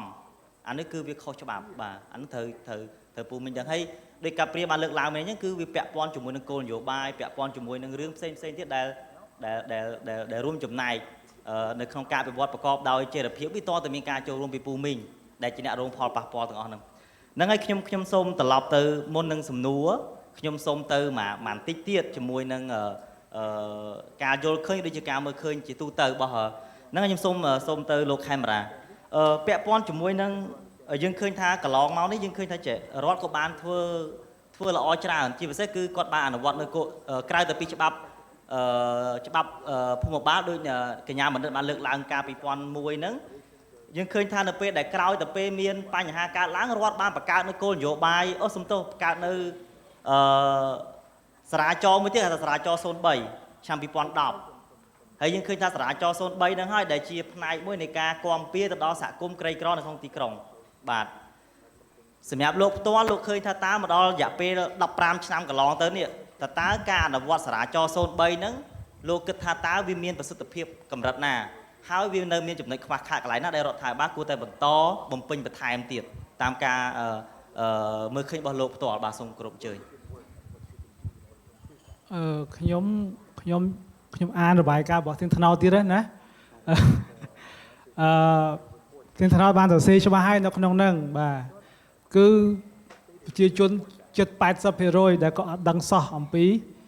សារាចរ03ទេណាបើមិនជឿខ្ញុំទៅមើលខ្លួនឯងណាហ្នឹងហើយអញ្ចឹងមានថាសឹងតែសហគមន៍ជិត200ហ្នឹងក៏អត់ទាន់បានដឹងផងរឿងសារាចរលេខ03ហ្នឹងចុះតម្រាំទៅអនុវត្តទៀតតែយើងអនុវត្តយ៉ាងម៉េចអញ្ចឹងវាភ្ជាប់ទៅនឹងអ្វីដែលអ្នកគ្រូគាត់បានលើកឡើងអញ្ចឹងពីព្រោះសារាចរ03ចង់បញ្ជាក់បន្តិចបងប្អូនមុននេះអ្នកគ្រូនិយាយអំពីសិទ្ធិកាន់កាប់បើយើងនិយាយពីដំបូងគឺរដ្ឋធម្មនុញ្ញណាសិទ្ធិក្នុងការកាន់កាប់របស់ប្រជាពលរដ្ឋខ្មែរបន្តមកយើងមានច្បាប់ភូមិបាលឆ្នាំ2001ប៉ុន្តែដោយសារតែម្នាក់អត់អាចរស់នៅលើដីរដ្ឋបានទេអត់មានសិទ្ធិជាកម្មសិទ្ធិលើដីរដ្ឋទេអញ្ចឹងបានគេបង្កើតសារាចរ03ដែលជាគោលការណ៍ណែនាំទៅឡើងនិយាយមិញនេះដើម្បីដោះស្រាយសំណងបដោះអាសន្នដែលកាន់កាប់ដែលខុសច្បាប់សរសេរអញ្ចឹងទៀតណាដែលកាន់កាប់ទន្ទ្រានកាន់កាប់ដែលខុសច្បាប់នៅតំបន់ទីក្រុងប្រជុំជនហើយនៅរាជធានីបាទអញ្ចឹងដើម្បីដោះស្រាយពួកប្រជាជនភាគច្រើនរហងៃហ្នឹងសហគមន៍ដែលធានថ្នោតធ្វើការជាមួយរស់នៅតាមមាត់ទន្លេតាមមាត់បឹងតាមផ្លូវក៏មាននៅក្នុងវត្តក៏មាននៅជ្រើងកន្លែងតាមផ្លូវទីភ្លើងក៏មានបាទអញ្ចឹងសិតតែនៅកន្លែងដីរដ្ឋទាំងអស់បើនៅវត្តដីសមរភាពអញ្ចឹងគេបង្កើតអាសារាចរដើម្បីដោះស្រាយបាទប៉ុន្តែខ្ញុំបញ្ជាក់មិញប្រជាជនចិត្តសហគមន៍ចិត្ត100សហគមន៍ដែលអត់ទាន់បានដឹងផងអញ្ចឹងការដោះស្រាយក៏វាយឺតយ៉ាវទៅតាមដឹងហើយមុននេះអ្នកគ្រូបណ្ឌិតក៏គាត់បានលើកឡើងថាពេលខ្លះអាការដោះស្រាយនោះគឺថាការឆ្លើយតបរបស់សហគមន៍នៅពេលដែលសហគមន៍ឃើញមានការបង្ហាញរបស់ធានថ្នោតមុនថាមានសហគមន៍ខ្លះគាត់ព្យាយាម ដាក់សំណើទៅអាជ្ញាធរដែរសួរនាំអំពីថាអូខេដីខ្ញុំនៅដីរស់ខ្ញុំកំពុងរស់នៅលើដីអីខ្ញុំនឹងប្រឈមបញ្ហាអីអាចប្រឈមនឹងការបដិចេញអត់តែការឆ្លើយតបឃើញតិចហ៎អញ្ចឹងការឆ្លើយតបយឺតដោយសារអី link ភ្ជាប់ទៅនឹងចម្លើយដែលអ្នកគ្រូបានបញ្ជាក់មុនគឺថាពេលខ្លះហួសពីសមត្ថកិច្ចរបស់អាជ្ញាធរដែលមានសមត្ថកិច្ចនៅក្រោមអញ្ចឹងណាទី2តកតងថាការអនុវត្តនឹងពិបាកដែរតកតងនឹងការខ្វះតម្លាភាពដែរនឹងភ្ជាប់ទៅនឹងការបរៀលភ្ជាប់ទៅនឹងអ្នកគ្រូការបរៀលក៏បាននិយាយអំពីurbanization ណាការរីកចម្រើននៅទីក្រុងហ្នឹងអញ្ចឹងនៅពេលមានការអភិវឌ្ឍហេដ្ឋារចនាសម្ព័ន្ធផ្នែកសាធារណៈក៏ដោយឯកជនក៏ដោយរឿងនៅឋានក៏ដោយធម្មតាมันទៅដល់គៀនបងប្អូនមែនទេដូចបឹងតពុនមែនទេមានសហគមន៍នៅជុំវិញបឹងមែនទេនៅក្នុងបឹងក៏មានដែរអញ្ចឹងទៅពេលអភិវឌ្ឍទៅมันដល់បងប្អូនអញ្ចឹងវាមិនប៉ះពាល់ប៉ុន្តែអាកន្លែងប៉ះពាល់ហ្នឹងគេអត់ប្រាប់តែគេធ្វើអីអញ្ចឹងវាខ្វះតម្លាភាពមែនទេខ្វះតម្លាភាពថាខ្ញុំនៅនឹងរាប់ឆ្នាំហើយហ្នឹងប៉ុន្តែអត់ដឹងថាចុះសុកស្រាប់មានលបងពីឆ្នាំក្រោយស្រាប់តែឃើញអាគារមួយកឹមទៅ5ឆ្នាំក្រោយឃើញអ៊ីអនប៉ុណ្ណានៃបាទក្រោយមកទៀតឃើញផ្ទះវាមានប៉ុណ្មេឃនៅក្នុងកណ្ដាលបឹងតពុនក៏មានដែរមិនក៏មានទេគឺមានបាទខ្ញុំជីកាត់ដល់ទៅលើណាបាទប៉ុន្តែបើសិនជានិយាយពីសហគមន៍វិញគេថាសហគមន៍នៅខុសច្បាប់អានេះយើងនិយាយរឿងសាមញ្ញណាយុទ្ធធម៌នៅឋានដូចខ្ញុំភ្ជាប់តែផ្ទះមិននៅក្នុងបឹងណាផ្ទះធំផ្ទះអីវិនិយោគបាននៅក្នុងបឹងដីរដ្ឋដូចគ្នាប៉ុន្តែបើសម្រាប់សហគមន៍ដែលរស់នៅតាមបន្លាយតាមបឹងតាម railway ហ្នឹងគឺថាខុសច្បាប់គេថាដីរដ្ឋហ្នឹងបងប្អូនគិតមិនដែរយើងយល់ឃើញមិនដែរអញ្ចឹងណាក៏ជាការលើកឡើងហើយបងប្អូនគិតខ្លួនឯងទៅប៉ុន្តែមិញចង់និយាយថាខ្វះតម្លាភាពទី1យើងការឆ្លើយតបអាជ្ញាធរអត់តាន់ពេលឬក៏គាត់គ្មានសមត្ថកិច្ចមានថាការអនុវត្តច្បាប់អត់តាន់មានប្រសិទ្ធភាពទេយើងពីខ្លះយើងចាំស្ដាប់តែបញ្ជាតាមស្ដាប់តែគោលការណ៍រដ្ឋាភិបាលទី2យើងខ្វះតម្លាភាពទី3ដែលខ្ញុំមើលឃើញដែរកន្លងមកហើយក៏ជាបទពិសោធន៍ដែលយើងធ្លាប់ធ្វើការនៅធាងថ្នោតក៏មាននៅអង្គការសម្បត្តិក៏មានគឺតកតួនឹងអាចថាអំពើពុករលួយឬក៏បពុនិយមដែរហើយនេះអ្នកគ្រូក៏បានលើកខ្លះដែរពីដើមហ្នឹងខ្ញុំលើកឧទាហរណ៍មួយចុះនៅបឹងតមោកកាលនោះខ្ញុំមិនតាន់ជិះពីធាងថ្នោតផងបាទខ្ញុំចុះបឹងតមោកណាសឹងទៅរាល់សប្តាហ៍បាទសហគមន៍សំរោងត្បូងគឺគាត់មកនៅតាមផ្លូវហ្នឹងមែនទេហ្នឹងហើយគាត់នៅ10ឆ្នាំហើយតែអាជ្ញាធរចេះតែមកហារ៉ាស់គាត់ថាគាត់នៅខុសច្បាប់នៅអីចឹងទៅប៉ុន្តែមានបុគ្គលមួយចំនួនដែលខ្ញុំមិនចេញឈ្មោះទេណាតារាចម្រៀងក៏មានដែរបានដីនៅបឹងតមោកមានបុគ្គលខ្លះបាននៅបឹងតមោកមានតាហ៊ានមានអីចឹងទៅយើងអត់ចេញឈ្មោះទេតែតារាចម្រៀងក៏មានដីនៅបឹងតមោកដែរឥឡូវបងប្អូនគិតមើលតើវាយ៉ាងម៉េចហើយយើងនេះដែលនៅរស់នៅ10ឆ្នាំនេះបងប្អូននេះយើងខុសច្បាប់ហើយយើងគិតមើលបាទអញ្ចឹងទី1ចង់សរុបមកវិញបាទយន្តការច្បាប់ហ្នឹងវាខ្លះអត់តាន់បានប្រសិទ្ធភាពទេមិនមានប្រសិទ្ធភាពទេបាទវាមានបពួកឬអំពើពុករលួយនៅក្នុងហ្នឹងតម្លាភាពហើយចុងក្រោយគឺខ្វះការចូលរួមពីប្រជាជនហ្នឹងហើយបាទបើសិនជាប្រជាជនដាក់សំណើណាដាក់សំណើស្នើសុំចង់ដឹងថាគាត់រស់នៅលើដីអីគាត់លើកជាសំណើគាត់ចង់បានការអភិវឌ្ឍដែល Gabriel គាត់បានលើកឡើងមុនហ្នឹងគាត់ចង់បានអភិវឌ្ឍបែបម៉េចនៅឋានគាត់សហគមន៍គាត់ចង់ឃើញម៉េចនៅក្នុងការរីកចម្រើនក្នុងសហគមន៍គាត់អាហ្នឹងគាត់ត្រូវស្ដាប់សហគមន៍បាទព្រោះដាក់សំណើទៅស្ងាត់រហូតមែនអញ្ចឹងសួរថាតើពេលណាយើងមានដំណោះស្រាយអញ្ចឹងការដោះស្រាយសម្រាប់សហគមន៍ដែលនៅសេសសល់នៅក្នុងភ្នំពេញឬក៏តំបន់ទីប្រជុំផ្សេងទៀតគឺប្រហែលជាពិបាកនឹងបានទៅលឿនណាស់ប្រហែលជាយឺតបាទហើយក៏ប៉ុន្តែកន្លែងហ្នឹងក៏ចង់បញ្ជាក់ដែរថាក៏វាមិនអត់ទាំងអស់ដែរសម្រាប់ការអនុវត្តចរាចរណ៍លេខ03ហ្នឹងណាបាទហើយខ្ញុំជឿថាមានបងប្អូនខ្លះមិនដឹងថាមានអត់ទេប៉ុន្តែមានសហគមន៍ខ្លះបានប្លង់នៅទីនេះក៏មានដែរប៉ុន្តែមុននេះពេល50សម្រាប់ខ្ញុំសួរថាអបអរសាទរមីងបានប្លង់ប៉ុន្តែគាត់ថាបានតែពាក់កណ្ដាលទេតែពាក់កណ្ដាលទៀតអញ្ចឹងវាប្លែកទៀតណាហើយក្នុងរបាយការណ៍ទៀតក៏និយាយដែរឧបមាថាគេរកឃើញ50សហគមន៍បានប្លង់តែក្នុងអា50ហ្នឹងក្នុងអាហ្នឹងទៀតអត់បានពេញទេអញ្ចឹងតែធ្វើឲ្យសហគមន៍គាត់នៅស្ថានភាពដូចសហគមន៍ដដែលអត់មានអីដូចយើងនៅបារម្ភដដែលខ្ញុំគិតថានិយាយមិនខុសទេព្រោះខ្ញុំបានមើលកន្លែងហ្នឹងដែរ2-3ដងហើយមិញក៏សួរមីងដែរគាត់ថាបានតែពាក់កណ្ដាលទេ ចឹងណាបាទអញ្ចឹងកន្លែងខ្លះទៀតសារាចរលេខ03បានពេញជាក់ស្ដែងដូចស្ថាប័នខ្ញុំសម្បធរយើងកំពុងធ្វើការមួយដែរនៅស្ទឹងមានជ័យបងប្អូនស្គាល់ស្ទឹងមានជ័យទេបាទតាមបន្លាយហ្នឹងណាជិត2គីឡូតែខ្ញុំទៅចូល EC ទេណា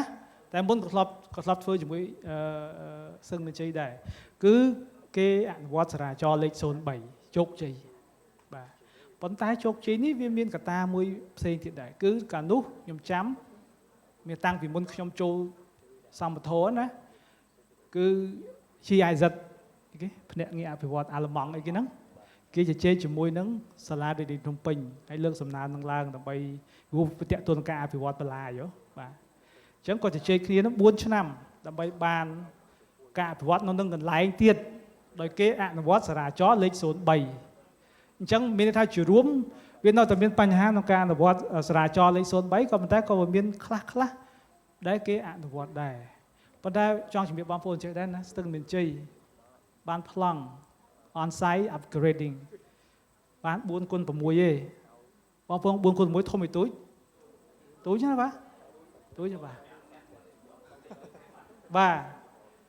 ហើយសហគមន៍500គ្រួសារហើយនៅក្នុងនោះនៅបន្លាយមកទោះយើងក៏ស្ដាប់បន្លាយទឹកស្អុយនៅក៏មាននឹងដែរហើយគាត់នៅក្បែរហ្នឹងប៉ុន្តែឥឡូវវាគាត់បើជាងមុនដោយសារគេរើពីបន្លាយដាក់ក្បែរផ្លូវប៉ុន្តែផ្ទះគឺតែ 4x6 ទេហើយសូមបើកវងកញ្ចក់បន្តិចឥឡូវបានប្លង់ធ្វើផ្ទះហើយលក់ផ្ទះទៀតដោយសារពាក់បំណុលធនាគារអញ្ចឹងណាព្រោះតាមបាយការស្រាវជ្រាវរបស់សម្បធរកម្ពុជា2022ទៅសួរអ្នកភូមិណាគាត់ត្រូវការចំណាយប្រហែលជា 10000 ទៅ 20000 ដើម្បីធ្វើផ្ទះអញ្ចឹងមកទោះបើសហគមន៍គាត់ពិបាករួមហ្នឹង10000 20000ច្រើនណាដុល្លារអញ្ចឹងលក់ផ្ទះវិញសងធនាគារដល់អញ្ចឹងរឿងសង្គមដែលកាព្រៀលគាត់និយាយហ្នឹងគឺចូលហើយការអភិវឌ្ឍទីក្រុងសួរគាត់មើលរដ្ឋជួយអីបានបើមិនជាខ្ញុំត្រូវការលុយប៉ុណ្ណឹងរដ្ឋជួយបានទេឬក៏មានក្រុមហ៊ុនណាជួយអា social housing ណាគេហៅនៅឋានសង្គមដែលជួយគ្រប់គ្រងពីរដ្ឋអត់មានដល់ពេលអញ្ចឹងគាត់ត្រូវចៃលុយគេទៅធ្វើអញ្ចឹងពាក់ធនាគារទៀតបាទអញ្ចឹងជារួមមកវិញជារួមមកវិញថាសារាចរ03វាមានខ្លះក៏បានធ្វើប៉ុន្តែនៅតិចមែនទែនសម្រាប់ការយល់ឃើញខ្ញុំហើយអ្វីដែលបានធ្វើផ្ទាល់រហូត10ឆ្នាំហ្នឹងជុំវិញ10ឆ្នាំហ្នឹងហើយនឹងដោយសារតែកត្តាមួយចំនួនដែលខ្ញុំបានលើកឡើងហ្នឹងតកតទៅនឹងការឆ្លើយតបរបស់អាជ្ញាធរអត់ទាន់មានប្រសិទ្ធភាពនឹងតកតទៅនឹងការអនុវត្តច្បាប់កង្វះតម្លាភាពក្នុងចំណោមអ្នកពាក់ព័ន្ធហ្នឹងជាពិសេសការអនុវត្តអភិវឌ្ឍនានារបស់រដ្ឋអីហ្នឹងអត់បានឲ្យប្រជាជនដឹងទេបាទការចូលរួមបាទហើយនឹងមានរឿងបាក់ពួកឬក៏អំពើពុករលួយហ្នឹងបាទអរគុណបាទអរគុណច្រើនលោកខេមរាពូមីងបានដឹងថាវាសំខាន់នៅទៅលើពូមីងអណ្ដាលទេសារាចរ03ក៏មានច្បាប់យើងមានមួយចំនួនប៉ុន្តែបើពូមីងអត់យល់ពីអានឹងផងសំណួរសួរតើយើងអាចរុញអាការប្រវត្តិប្រកបដោយការចូលរួមបានអត់សំខាន់លើពូមីងទេណាយើងមើលរបាយការណ៍ធានថាបានបញ្ជាក់យ៉ាងច្បាស់ហើយថាសារាចរ03ជួយណាស់ទៅលើសហគមន៍នៅក្នុងទីក្រុងប៉ុន្តែបើពូមីងអត់យល់ពីអានឹងផងហ្នឹងហើយអត់ព្យាយាមបង្កើនចំណេះដឹងទៅលើអានឹងទៀតផងសំណួរថាតើយើងអាចទៅរួចអីអញ្ចឹងទូកមួយវាអាចទៅមុខវាតតែមានការអុំបាទហើយខ្យល់មកទីទូវាទៅមុខអីបាទហ្នឹងគឺសំខាន់លើពូមីងដែរហើយដូចបងលោកខេមរាបានលើកឡើងថាសារាចរ03សំខាន់ណាស់ប៉ុន្តែមកដល់ពេលបច្ចុប្បន្នយើងឃើញថាទៅអនុវត្តបានតិចនៅឡើយហើយ15ឆ្នាំហើយហ្នឹងហើយអញ្ចឹងខ្ញុំគិតថាសង្ឃឹមថាទៅមុខនេះវាកាន់តែប្រសើរកន្លែងទៅកញ្ញាបណ្ឌិតវិញដោយសារតែលោកខេមរាបានលើកឡើងច្រើនហើយរឿងទីក្រុងប៉ុន្តែឥឡូវយើងបែរមកសហគមន៍នៅតាមខេត្តវិញដោយសារតែកញ្ញាបានធ្វើការសិក្សាស្រាវជ្រាវច្រើនទៅលើរឿងដីសម្បត្តិសេដ្ឋកិច្ចហើយបើយើងនិយាយពីថាដីសម្បត្តិសេដ្ឋកិច្ចគឺប្រកាសណាស់ឲ្យទៅក្រុមហ៊ុននៅក្នុងការអភិវឌ្ឍនៅពេលដែលឲ្យក្រុមហ៊ុនទៅក្នុងការអភិវឌ្ឍវាប្រកាសជាប៉ះទៅដល់សហគមន៍ដែលគាត់អាស្រ័យផលគាត់បាត់បង់ដីកសិកម្មគាត់បាត់បង់ដីកប់សពបើជួយជាដើមភាគតិចអីចឹងទៅអញ្ចឹងតាមការសិក្សាស្រាវជ្រាវរបស់កញ្ញាវិញថាតើមកដល់បច្ចុប្បន្ននេះកម្ពុជាមានច្បាប់និងលិខិតតុបកគ្រប់គ្រាន់ហើយនៅសម្រាប់ការពារសិទ្ធិរបស់សហគមន៍ដែលរងផលប៉ះពាល់ពីការអភិវឌ្ឍនានាបើប្រៀបធៀបទៅក្នុងតំបន់ដោយសារតែយើងឃើញថាប្រទេសនៅក្នុងតំបន់របស់យើងនេះប្រទេសមួយចំនួននៅក្នុងតំបន់ដែលគេក្រីក្រដូចយើងដែរក៏គេជួបប្រទះបញ្ហានោះដូចគ្នាដែរអញ្ចឹង តាមការសិក្សាស្រាវជ្រាវរបស់កញ្ញាបណ្ឌិតផ្ទាល់តើច្បាប់របស់ប្រទេសកម្ពុជាមកដល់ពេលបច្ចុប្បន្ននេះគ្រប់គ្រាន់ហើយនៅក្នុងការការពារពួកគាត់ពីការប៉ះពាល់ពីការអភិវឌ្ឍន៍ហ្នឹងបាទ អរគុណច្រើនសម្រាប់សំណួរតកតងនឹងហាច្បាប់យើងមានគ្រប់គ្រាន់អត់គឺថាខ្ញុំគិតថាច្បាប់យើងអត់ជាខ្វះខ្លាំងរហូតដល់ថាអត់មានអីសោះទេអញ្ចឹងនៅក្នុងរដ្ឋធម្មនុញ្ញគឺបាននិយាយច្បាស់តកតងនឹងការការពារសិទ្ធិកាន់កាប់ការការពារសិទ្ធិមនុស្សទាំងអស់ដែលប្រទេសយើងបានចុះធ្វើជារដ្ឋហត្ថលេខានៅលើInternational Human Rights Instrument ច្បាប់ភូមិបាលក៏ការពារកម្មសិទ្ធិការពារសិទ្ធិកាន់កាប់ហើយពេលដែលរដ្ឋអាចយកដីប្រជាជនអាចបណ្ដេញចេញស្របច្បាប់មិនដល់បង្ខំប្រជាជនដើម្បីយកទៅធ្វើផ្ដល់ទៅឯកជនឬក៏ក្រុមហ៊ុនដើម្បីធ្វើការអភិវឌ្ឍគឺមានលក្ខខណ្ឌអញ្ចឹងលក្ខខណ្ឌនោះមានអីគេខ្លះគឺត្រូវមានការសួរយោបល់ពិគ្រោះជាមួយនឹងសហគមន៍ជាមុនការផ្ដល់សំណងជាមុនហើយលើតម្លៃស្របជាមួយតម្លៃទីផ្សារហើយគឺការបណ្ដេញចេញហ្នឹងគឺមានបែបបទត្រឹមត្រូវអញ្ចឹងបើសិនជាក្រុមហ៊ុនគាត់មិនមែនជារដ្ឋគាត់ត្រូវការមានសហគ្រាសចេញពីតុលាការដើម្បីធ្វើការបណ្ដេញចេញអាហ្នឹងបណ្ដេញចេញតើថាប្រជាជនអត់ព្រមចេញតែបើយើងធ្វើការពិគ្រោះជាមួយនឹងប្រជាជនបញ្យល់គាត់ពីផលវិជ្ជមានផលប៉ះពាល់ហើយដំណោះស្រាយលើផលប៉ះពាល់អីខ្លះវាអត់មានអារឿងត្រូវបណ្ដេញចេញដោយបង្ខំហ្នឹងឯងអញ្ចឹងច្បាប់របស់យើងមានឲ្យកំណត់ឲ្យធ្វើការវាយតម្លៃផលប៉ះពាល់បរិស្ថានហើយនិងផលប៉ះពាល់សង្គមអញ្ចឹងច្បាប់យើងគឺមិននៅនឹងថេតាំងពីឆ្នាំ2001មកអត់ថេអត់មានការគឺមានការកែសម្រួលដោយច្បាប់ក្រមenvironmental law បរិស្ថានចាខ្ញុំឃើញមានការកែប្រែច្រើនដោយសារគាត់ព្យាយាមបញ្ចូលគោលការណ៍អន្តរជាតិដូចជានៅក្នុងគោលការណ៍អន្តរជាតិមុននឹងយើងបណ្ដេញចេញសហគមន៍ឬក៏ឯកជនដើម្បីយកដីទៅធ្វើការអភិវឌ្ឍឬក៏ទៅធ្វើជាហេដ្ឋារចនាសម្ព័ន្ធនេះមួយគឺយើងត្រូវមាន free prior and informed consent អញ្ចឹងយើងគឺសុំការអនុញ្ញាតពីសហគមន៍ជាមុនដោយសេរីគឺគាត់និយាយថាគាត់ចង់បានការអភិវឌ្ឍនឹងអត់ហើយគាត់ត្រូវដឹងថាការអភិវឌ្ឍហ្នឹងប៉ះពាល់លើគាត់អីខ្លះអញ្ចឹងនៅក្នុងច្បាប់យើងព្យាយាមបញ្ចូលអស់ហ្នឹងដែរហើយក៏មានបានដាក់ជាទំនួលខុសត្រូវទៅឲ្យក្រុមហ៊ុនថាក្រុមហ៊ុនត្រូវធ្វើអីខ្លះបើអត់ធ្វើត្រូវមានផលប៉ះពាល់អីខ្លះតែសំខាន់គឺការអនុវត្តគឺនៅមានកម្រិតជាពិសេសនៅក្នុងបទពិសោធន៍នៅក្នុង case ដែលខ្ញុំធ្វើតែរឿងហ្នឹងគឺយើងនិយាយបកក្រោយវិញហ្នឹងពួកអីកើតតាំងពីឆ្នាំ2000ស្ដើងជាង2005 2006អញ្ចឹងទៅអញ្ចឹងពេលក្រុមហ៊ុនគាត់ទៅដល់គឺគាត់ដេញប្រជាជនហ្នឹងមកប្រជាជនអត់ដឹងទេថាដីរបស់គាត់ចំការរបស់គាត់ហ្នឹងត្រូវបានដាក់ទៅជាសម្បទានសេដ្ឋកិច្ចអីអញ្ចឹងទៅដល់គឺគេដេញអីចឹងទៅអញ្ចឹងអាហ្នឹងវាខុសច្បាប់អីបើយើងធ្វើតាមច្បាប់រឿងហ្នឹងវាអត់កើតឡើងទេហើយនៅក្នុងច្បាប់អន្តរជាតិរដ្ឋគឺមានកាតព្វកិច្ចដើម្បីគោរពសិទ្ធិមនុស្សអញ្ចឹងយើងជាមនុស្សជាតិទោះយើងអត់មានសិទ្ធិកាន់កាប់ឬក៏កម្មសិទ្ធិតែយើងមានសិទ្ធិនៅក្នុងការទទួលបានលំនៅឋានទទួលបានជីវភាពមួយដ៏សមរម្យអញ្ចឹងសិទ្ធិហ្នឹងគឺរដ្ឋគាត់ជពាក់យើងគាត់ត្រូវបំពេញធ្វើឲ្យយើងទទួលបានសិទ្ធិហ្នឹងជាទូទៅ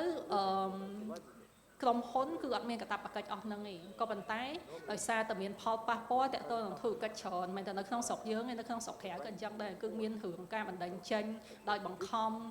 ការប៉ះពាល់បរិស្ថានធ្ងន់ធ្ងរនៅក្នុង case ខ្លះមានដល់ការធ្វើទណ្ឌកម្មការសម្លាប់សហគមន៍អីចឹងទៅអញ្ចឹងក្រុមហ៊ុនគឺទទួលបានការ pressure ច្រើនគឺការសង្កត់ពីអ្នកប៉ះពាល់ដូចជាអ្នកទិញ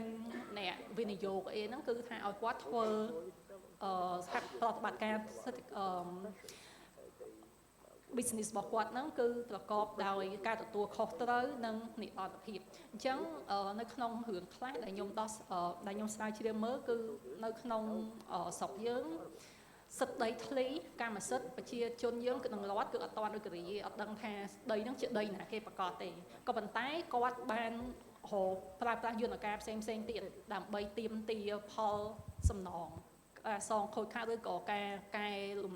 ឡើងវិញនៅផលប៉ះពាល់ហ្នឹងដោយគាត់លើករឿងសិទ្ធិមនុស្សគាត់ធ្វើការជាមួយនឹងអង្គការជាតិអង្គការអន្តរជាតិគាត់តាក់ទងទៅដៃគូពាណិជ្ជកម្មរបស់ក្រុមហ៊ុនដែលពាក់ព័ន្ធហ្នឹងអញ្ចឹងមានវិធីច្រើនទៀតដែលថាទោះជាច្បាប់យើងអត់បានcover អត់បានមានចែងក៏ប៉ុន្តែយើងអាចប្រើច្បាប់អន្តរជាតិឬក៏គោលការណ៍អន្តរជាតិផ្សេងដើម្បីជំរុញឲ្យយើងមានចង់និយាយថាទឹកមាត់ដើម្បីទៅនិយាយជាមួយនឹងខាងក្រុមហ៊ុនចាហើយខ្ញុំគិតឃើញថាឥឡូវហ្នឹងរដ្ឋាភិបាលយើងក៏គាត់ដឹងដែរថាយើងត្រូវធ្វើជាប្រទេសមួយដែលថាមាននីតិរដ្ឋរឹងមាំយើងត្រូវចាប់ផ្ដើមគោរពសិទ្ធិមនុស្សពីព្រោះអីអាហ្នឹងជាតម្រូវការជាស្អីដែលគេចង់បានពីខាងដៃគូសហប្រតិបត្តិការដៃគូជំនួយអញ្ចឹងគាត់ក៏ព្យាយាមធ្វើដែរតែរឿងខ្លះវាត្រូវការចំណាយពេលវេលាមានចង្កាយើងមានច្បាប់ហើយការអនុវត្តអត់បានត្រឹមត្រូវអាចថានិយាយថាការពុករលួយបាក់ពួកតែពេលខ្លះមន្ត្រីដែលរៀបចំឬក៏ទទួលធ្វើការរឿងហ្នឹងក៏អត់ទាន់ដឹងថាត្រូវធ្វើមិនអញ្ចឹងគាត់ត្រូវការឲ្យមានការវឹកហាត់ដែលហើយរឿងខ្លះទៀតអញ្ញាធរនៅនឹងផ្ទាល់ជាមួយយើងហ្នឹងហើយនឹងអញ្ញាធរនៅលើជាន់ផ្សេងទៀតគាត់ដូចជាអត់សូវជាមានការតាក់ទងគ្នាអញ្ចឹងអ្នកខាងលើថាគាត់អត់ដឹងថាអ្នកនៅខាងក្រោមហ្នឹងគាត់បានធ្វើអីអញ្ចឹងវាមានចន្លោះប្រហោងច្រើនតែវាមិនមែនសុទ្ធតែថាច្បាប់យើងអត់មានទេគឺការអនុវត្តយើងអត់មានprocedure ដោយថាដំណើរការផ្សេងថាធ្វើមិនដើម្បីឲ្យអនុវត្តទៅប្រកបដោយគុណភាពបាទអរគុណច្រើនកញ្ញាបណ្ឌិតសម្រាប់ការបន្ថែមមែនតើទៅកម្ពុជាយើងដូចគាត់ជម្រាបនេះថាពេលខ្លះប្រជាពលរដ្ឋរស់នៅតំបន់ហ្នឹងបើយើងនិយាយតាមច្បាប់ភូមិបាលអាចទៅខុសច្បាប់អាហ្នឹងបើតាមច្បាប់បាននិយាយប៉ុន្តែអាសិទ្ធិដែលយើងមួយទៀតមាននោះគឺថាសិទ្ធិជាសិទ្ធិមនុស្សរដ្ឋត្រូវមានកាតព្វកិច្ចអញ្ចឹងប្រហែលជាពូមីងបានដឹងណារដ្ឋត្រូវមានកាតព្វកិច្ចអីខ្លះគោរពការពារនិងបំពេញហើយខ្ញុំប្រហាត់រហូតទីតែអត់ចេះហ្នឹងហើយអត់ចេះចប់ឲ្យគ្រូហ្នឹងហើយអញ្ចឹងមែនតើគឺប្រទេសកម្ពុជាយើងមានកាតព្វកិច្ចនៅក្នុងមាត្រា31បាននិយាយយ៉ាងច្បាស់ណាស់ថាកម្ពុជាទទួលយកនៅការអនុវត្តច្បាប់សិទ្ធិមនុស្សច្បាប់ស្តីអំពីសិទ្ធិកុមារសិទ្ធិនារីហ្នឹងយកមកអនុវត្តក្នុងប្រទេសយើងបាទអញ្ចឹងដើម្បីកុំឲ្យខាតពេលវេលាយូរខ្ញុំនឹងជូនទៅពូមីងដែលជាតំណាងសហគមន៍ឬក៏តំណាងសង្គមស៊ីវិលក្នុងការសួរតើខ្ញុំសូម3នាក់សិនបាទបើសិនជាមានសំណួរអាចលើកដៃហើយខ្ញុំសូមក្រើនរំលឹកម្ដងថាបើសិនមកមានសំណួរយើងនៅតែគ្រប់គោលការណ៍របស់យើងអញ្ចឹងទី1គឺទោះបីជាពូមីងមានបញ្ហាអីក៏ដោយយើងសូមកុំវាយប្រហារចំឈ្មោះទៅលើមន្ត្រីឬក៏ទៅលើបុគ្គលណាមួយនៅក្នុងជួររដ្ឋាភិបាលក្តីហើយជាពិសេសនោះគឺអង្គព្រះមហាក្សត្រពីព្រោះដើម្បីយើងគ្រប់នៅក្រមសីលធម៌ទាំងអស់គ្នាណាពូមីងណាហ្នឹងហើយអញ្ចឹងយើងអាចមានសំណួរអាចលើកដៃហើយខ្ញុំនឹងហុចឲ្យទៅហើយមានសំណួរអាចសួរទៅវាគ្មិនមួយណាក៏បានដែរឬក៏សួរទាំង3ក៏បានបាទសូមគ្រប់បនេះពូនៅខាងមុខនេះពូបាទអរគុណម្ដងទៀតខ្ញុំបាទឈ្មោះយីសុកសានជាមន្ត្រីឃ្លាំមើលសិទ្ធិមនុស្សនៃសមាគមអាត់ហុកហើយអរគុណណាស់ដែលបានចូលរួមស្ដាប់នៅវោហារស័ព្ទអ្នកច្បាប់បណ្ឌិតពាក់ព័ន្ធទៅបញ្ហាដីធ្លីរបស់សហគមន៍ហ្នឹងហើយខ្ញុំមានសំណួរប៉ុន្តែខ្ញុំចង់អត្ថាធិប្បាយបន្តិចមុននឹងចូលសំណួរយើងរដ្ឋាភិបាលយើងសប្តាហ៍ហ្នឹងចេះតែចោទប្រកាន់ថាពលរដ្ឋហ្នឹងទៅរស់នៅលើដីរដ្ឋអត់ត្រូវហើយពីព្រោះពួកគាត់សិតតែពលរដ្ឋបើមិនឲ្យរស់នៅលើដីរដ្ឋឲ្យរស់នៅលើអីអានេះខ្ញុំគាត់សួរតែប៉ុណ្្នឹងឯណាទី2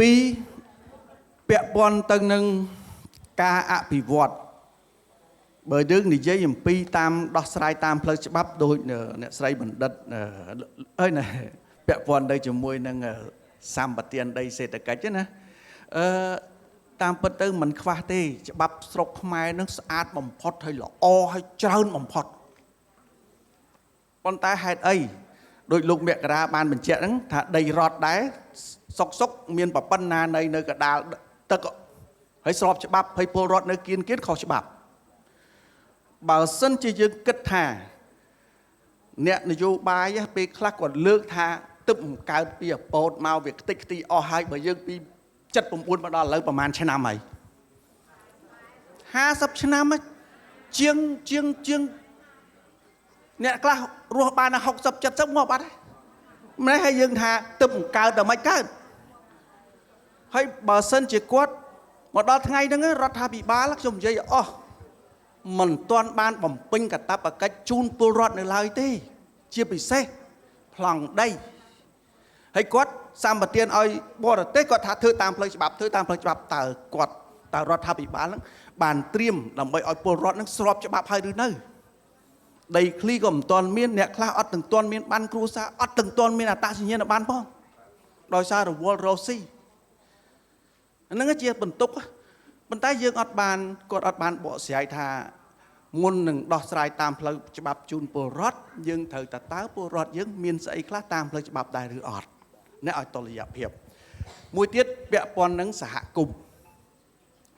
ន៍បើខ្ញុំមើលទៅឃើញច្រើនណាស់នៅរាជធានីភ្នំពេញហើយខ្ញុំគិតថាសិទ្ធិលំនៅឋាននឹងជួបប្រទះនឹងសហគមន៍កើនឡើងច្រើនដោយសារអីដោយសារការដំណោះស្រាយសពថ្ងៃហ្នឹងជាពិសេសដូចភូមិអីបឹងតមោកសហគមន៍តមោកភូមិម្ដងដែលឥឡូវសពថ្ងៃហ្នឹងភូមិម្ដងហ្នឹងលក់ចេះចង់ 10% ទៅ 20% ហើយអ្នកលក់ផ្ទះហ្នឹងដើម្បីឲ្យជួលវិញ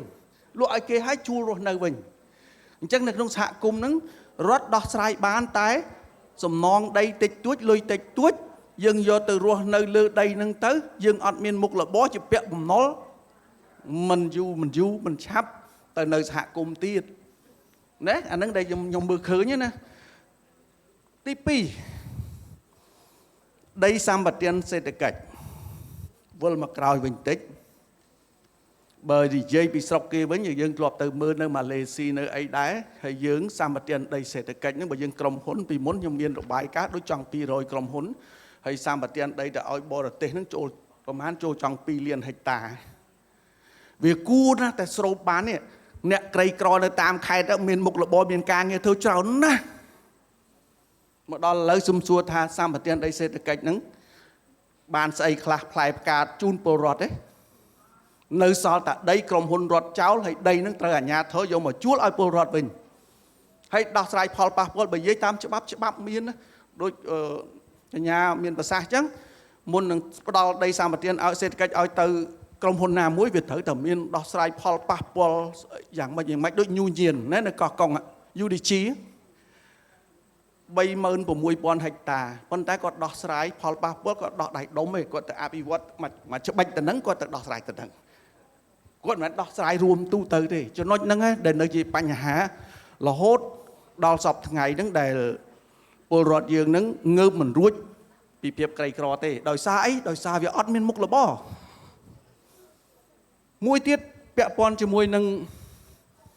ទីក្រុងប្លែកណាមើលសបាយតែភ្នែកក្នុងចិត្តរងកម្មដូចលោកបណ្ឌិតមកពីម៉ុងរេអាល់គាត់ទៅកំពង់សោមមើលទៅចុំហើយអភិវឌ្ឍលឿនណាស់មិនដឹងថាអភិវឌ្ឍលឿនណាស់ហ្នឹងពលរដ្ឋខ្មែរនៅកំពង់សោមហ្នឹងបានស្អីខ្លះពីកន្លែងអភិវឌ្ឍហ្នឹងវាអត់មានទាំងអស់ហ្នឹងសិតតែបរទេសដូចជាគេយកលុយមកព្រុកប្រាក់ពេញហ្នឹងហើយខ្មែរយើងលក់ចេញអស់លីងអត់អីហូបអត់មានមុខរបរទេខ្ញុំនេះដែលយើងមើលឃើញអញ្ចឹងសំណួរសួរថាបើសិនជាយើងធ្វើម៉េចពាក់ព័ន្ធជាមួយនឹងផ្លូវច្បាប់ជូនប្រជាពលរដ្ឋនៅក្នុងសហគមន៍ខ្ញុំលើកឧទាហរណ៍ដូចបឹងតមោកមួយគាត់ទទួលបានសំណងគាត់ទទួលបានការដោះស្រាយហើយប៉ុន្តែបណ្ដឹងនៅតែមានហើយធម្មតាតែកាលណាគេចរចាគេដោះស្រាយដីធ្លីរួចរាល់ហើយ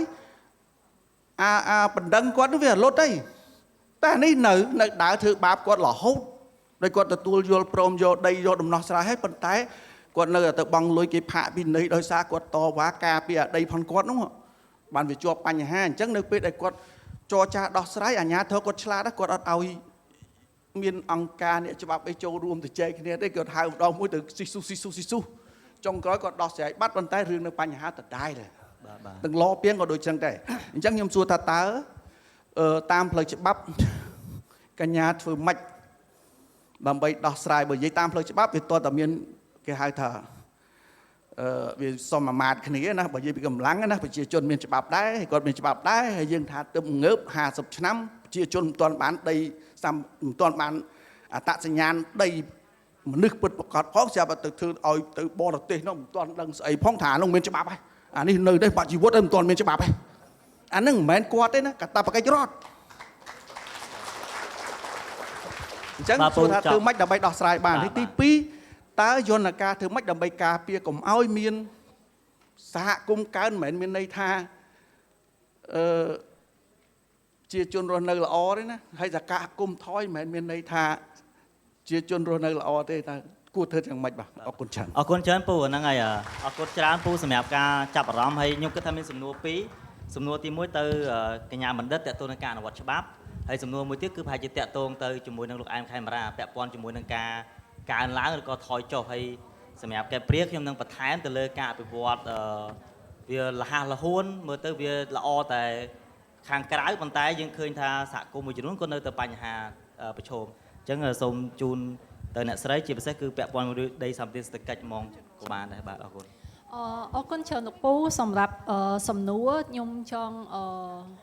បកស្រាយតិចនៅពេលដែលខ្ញុំលើកមូលហេតុអីបើខ្ញុំនិយាយពីរឿងសម័យអពតហ្នឹងព្រោះអីអានេះវាគ្រាន់តែជា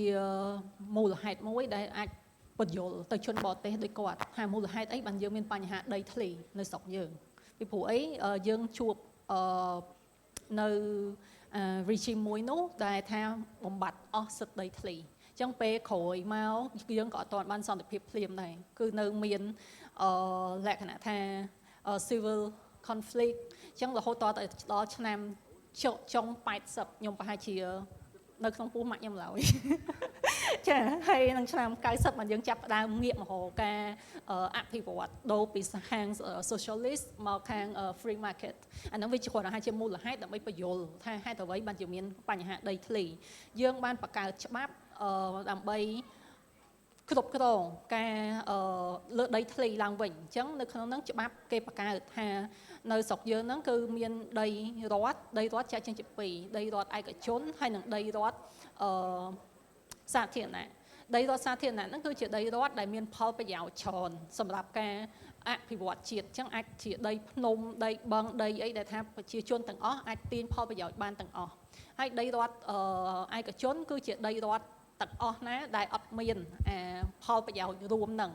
សំខាន់នៅក្នុងស្រុកយើងពេលដែលមានច្បាប់នឹងចេញមកអត់មានដឹងថាខាងណាដីរដ្ឋឯកជនខាងណាដីរដ្ឋសាធារណៈអីអញ្ចឹងនៅក្នុងច្បាប់គេហាមអត់ឲ្យប្រជាជនទៅនៅលើដីរដ្ឋឯកជនអញ្ចឹងពេលហ្នឹងទាំងរដ្ឋគាត់ចេះតែនិយាយនៅលើដីរដ្ឋតែយើងអត់មានអីទៅវាស់វែងឬក៏ផ្ទៀងផ្ទាត់បានថាដីហ្នឹងដីរដ្ឋឯកជនមែនអត់បើសិនជាដីរដ្ឋឯកជនអញ្ចឹងគាត់រដ្ឋអាចយកទៅឲ្យធ្វើជាសម្បត្តិសេដ្ឋកិច្ចបានតែទន្ទឹងនឹងប្រជាជនដែលនៅលើដីហ្នឹងដែលគាត់បាននៅលើដីហ្នឹង5ឆ្នាំមុនច្បាប់ភូមិបាលចូលមកគាត់ក៏មានសិទ្ធិដែរក្នុងការកាន់កាប់អញ្ចឹងគាត់អត់អាចដេញចេញដូចជាជនដែលរស់នៅលើដីរដ្ឋខុសច្បាប់ទេគាត់មានសិទ្ធិអញ្ចឹងគាត់ត្រូវទទួលបានសំណងគាត់ត្រូវទទួលបានការផ្លាស់ប្ដូរទីលំនៅអីប្រកបដោយការគ្រប់គ្រងអញ្ចឹងទៅអញ្ចឹងដោយលពូក៏បានទទួលស្គាល់ថាច្បាប់យើងមានខ្ញុំអត់គិតថាច្បាប់យើងវាល្អអស្ចារ្យខ្លាំងណាស់ណាតែវាក៏អត់ថាប្រហោងគ្រប់កន្លែងដែរគឺមានតែសំខាន់គឺការអភិវឌ្ឍចឹងអនុវត្តសំទោសចឹងការអនុវត្តគឺយើងឃើញថានៅមានកម្រិតច្រើនហើយមូលហេតុមានច្រើនណាមូលហេតុថងថាពេលខ្លះមន្ត្រីគាត់អាចអត់ដឹងច្បាប់ជួនកាលអាចអំពើពុករលួយជួនកាលបាក់ពួកជួនកាលគាត់គិតថាការវិនិយោគគឺសិតតែល្អទាំងអស់អត់មានផលប៉ះពាល់អីបើផលប៉ះពាល់តែប្រមាណគ្រួសារហ្នឹងឯងតែប្រជាជនទូទាំងប្រទេសនឹងទទួលបានផលប្រយោជន៍សំណួរលោកពូសួរថាដីសម្បត្តិសេដ្ឋកិច្ចយើងហ្នឹងគឺមានប្រយោជន៍អីខ្លះប្រយោជន៍គឺនៅតាមការអ្នក research ច្រើនដែលគាត់សរសេរគឺអត់សូវជាមានមែនទេហើយរដ្ឋាភិបាលគាត់ក៏ដឹងដែរអញ្ចឹងគាត់ផ្អាកលែងឲ្យមានដីសម្បត្តិសេដ្ឋកិច្ចហ្នឹងអញ្ចឹងគេបង្វែរទៅជាឲ្យជួលរយៈពេលយូរឬក៏ឲ្យអភិវឌ្ឍក៏ប៉ុន្តែធ្វើជាមួយនឹងប្រជាពលរដ្ឋដោយថាការអភិវឌ្ឍកសិកម្មចុះកុងត្រាអញ្ចឹងក្រុមហ៊ុនដែលមានរឿងធំជាមួយនឹងប្រជាពលរដ្ឋហ្នឹងគឺគាត់ធ្វើលក្ខណៈថាអត់គោរពច្បាប់គឺផ្លោះផ្លូវច្បាប់អីចឹងទៅក៏ប៉ុន្តែនៅខាងក្រោយមកទៀតនៅថ្មីហ្នឹងរឿងអស់ហ្នឹងដែលថាចាប់ទៅយកដីប្រជាពលរដ្ឋទាំងក៏ក្លឿនហ្មងហ្នឹងគឺអត់សូវមានដូចមុនទៀតទេព្រោះអីប្រជាជនក៏គាត់ដឹងពីសិទ្ធិរបស់គាត់ ទោះជាគាត់អត់មានសិទ្ធិដីធ្លីតែគាត់ជាមនុស្សអញ្ចឹងគាត់មានសិទ្ធិមនុស្សរដ្ឋត្រូវការពារគាត់អញ្ចឹងទៅអញ្ចឹងអ្វីដែលអាចថាដោះស្រាយបានទៀតគឺយើងនៅតែត្រូវបន្តពង្រឹងច្បាប់យើងកន្លែងណាដែលយើងខ្សោយនៅខ្វះការការពារអត់ទាន់ដល់ស្តង់ដារអន្តរជាតិយើងត្រូវបន្ថែមការអនុវត្តធ្វើឲ្យត្រឹមត្រូវអត់យល់ញៀតឃ្លាតច្បាប់គឺថាការអនុវត្តច្បាប់គឺអនុវត្តជាទូទៅហើយគឺសំខាន់មែនតើគឺការចុះពិភាក្សាសួរទៅប្រជាពលរដ្ឋថាគាត់ចង់បានការអនុវត្តនឹងដោយរបៀបណាហើយការអភិវឌ្ឍនឹងគួរតែបានផលប្រយោជន៍មកគាត់ដោយនឹងមិនមែនតែរឿងដីសម្បត្តិសេដ្ឋកិច្ចទេសូម្បីតែរឿង urbanization ក៏ដូចគ្នាព្រោះអីយើងអត់អាចធ្វើការអភិវឌ្ឍប្រទេសក៏ប៉ុន្តែយើងលក្ខណៈថាលះបង់ប្រជាពលរដ្ឋមួយចំនួនទូចដើម្បីប្រជាពលរដ្ឋទាំងអស់គ្នាខ្ញុំអត់ចង់ឲ្យពីណាគេលះបង់ដើម្បីខ្ញុំទេអញ្ចឹងស្អីដែលយើងត្រូវធ្វើគឺទាំងអស់គ្នាចូលរួមបើសិនជារដ្ឋគាត់ខ្វះចន្លោះយើងជាប្រជាពលរដ្ឋជាពិសេសយើងជាអ្នកប៉ះពាល់ផ្ទាល់ហ្នឹងយើងត្រូវបនិយាយយើងត្រូវប្រាប់គាត់ថាឥឡូវផលប៉ះពាល់យើងត្រូវការដោះស្រាយអញ្ចឹងអាហ្នឹងវាអាចនិយាយថាអត់អាចថាមានដបងវេទមន្តមួយអាចដោះស្រាយភ្លាមបាននេះគឺត្រូវការចូលរួមទាំងអស់គ្នាទាំងពីខាងសហគមន៍ទាំងខាងរាជរដ្ឋាភិបាលហើយនិងអង្គការជាតិនិងអន្តរជាតិទាំងអស់គ្នាអរគុណច្រើនកញ្ញាបណ្ឌិតហ្នឹងហើយខ្ញុំចាប់អារម្មណ៍មែនតើដោយសារតែសំណួរបុលពូសុកសានក៏បានឆ្លុះប្រចាំងទៅរឿងដីសម្បត្តិសេដ្ឋកិច្ចដែរហើយខ្ញុំគិតថាចេះមែនតើទៅមិនថ្មីទេដោយសារតែរដ្ឋគាត់យល់ឃើញទីអ្នកស្រីកញ្ញាបណ្ឌិតបានលើកឡើងថាដោយសារគាត់សិក្សាស្រាវជ្រាវទៅឃើញថាការអភិវឌ្ឍការផ្ដល់ដីសម្បត្តិសេដ្ឋកិច្ចហ្នឹងវាអត់សូវបានផលមកគាត់จะប្រឈប់លែងឲ្យមានគោលការណ៍ដីសម្បត្តិសេដ្ឋកិច្ចហ្នឹងវាប៉ះពាល់ច្រើនពេកមុនទៅលោកខេមរាខ្ញុំគិតថាមុនទៅកែព្រាសិនដោយសារតែកែព្រាគាត់អាចថាគាត់មើលឃើញអំពីការវិវត្តជាធំទលាយដោយសារតែប្រហែលជាគាត់អាចសិក្សាអំពីប្រទេសនៅក្នុងតំបន់ដែលគេប្រហែលប្រទេសកម្ពុជាថាតើសម្រាប់ការអភិវឌ្ឍមួយដែលប្រកបដោយការចូលរួមដែលអត់មានការផាត់នាចេញពីការអភិវឌ្ឍតើវាមានរូបភាពបែបម៉េចដែលរដ្ឋត្រូវមានកាតព្វកិច្ចនៅក្នុងការដែលគោរពឲ្យមានការចូលរួមពីប្រជាពលរដ្ឋដោយក្នុងសំណួរនេះខ្ញុំចង់សួរថាតើអ្នកក្រហ្នឹងគួរតែទទួលបានប្រយោជន៍ពីការអភិវឌ្ឍដែរឬអត់បាទនៅក្នុងបើសិនជាតាមការសិក្សារបស់ស្រាវជ្រាវរបស់កែព្រានៅក្នុងប្រទេសនៅក្នុងតំបន់បាទ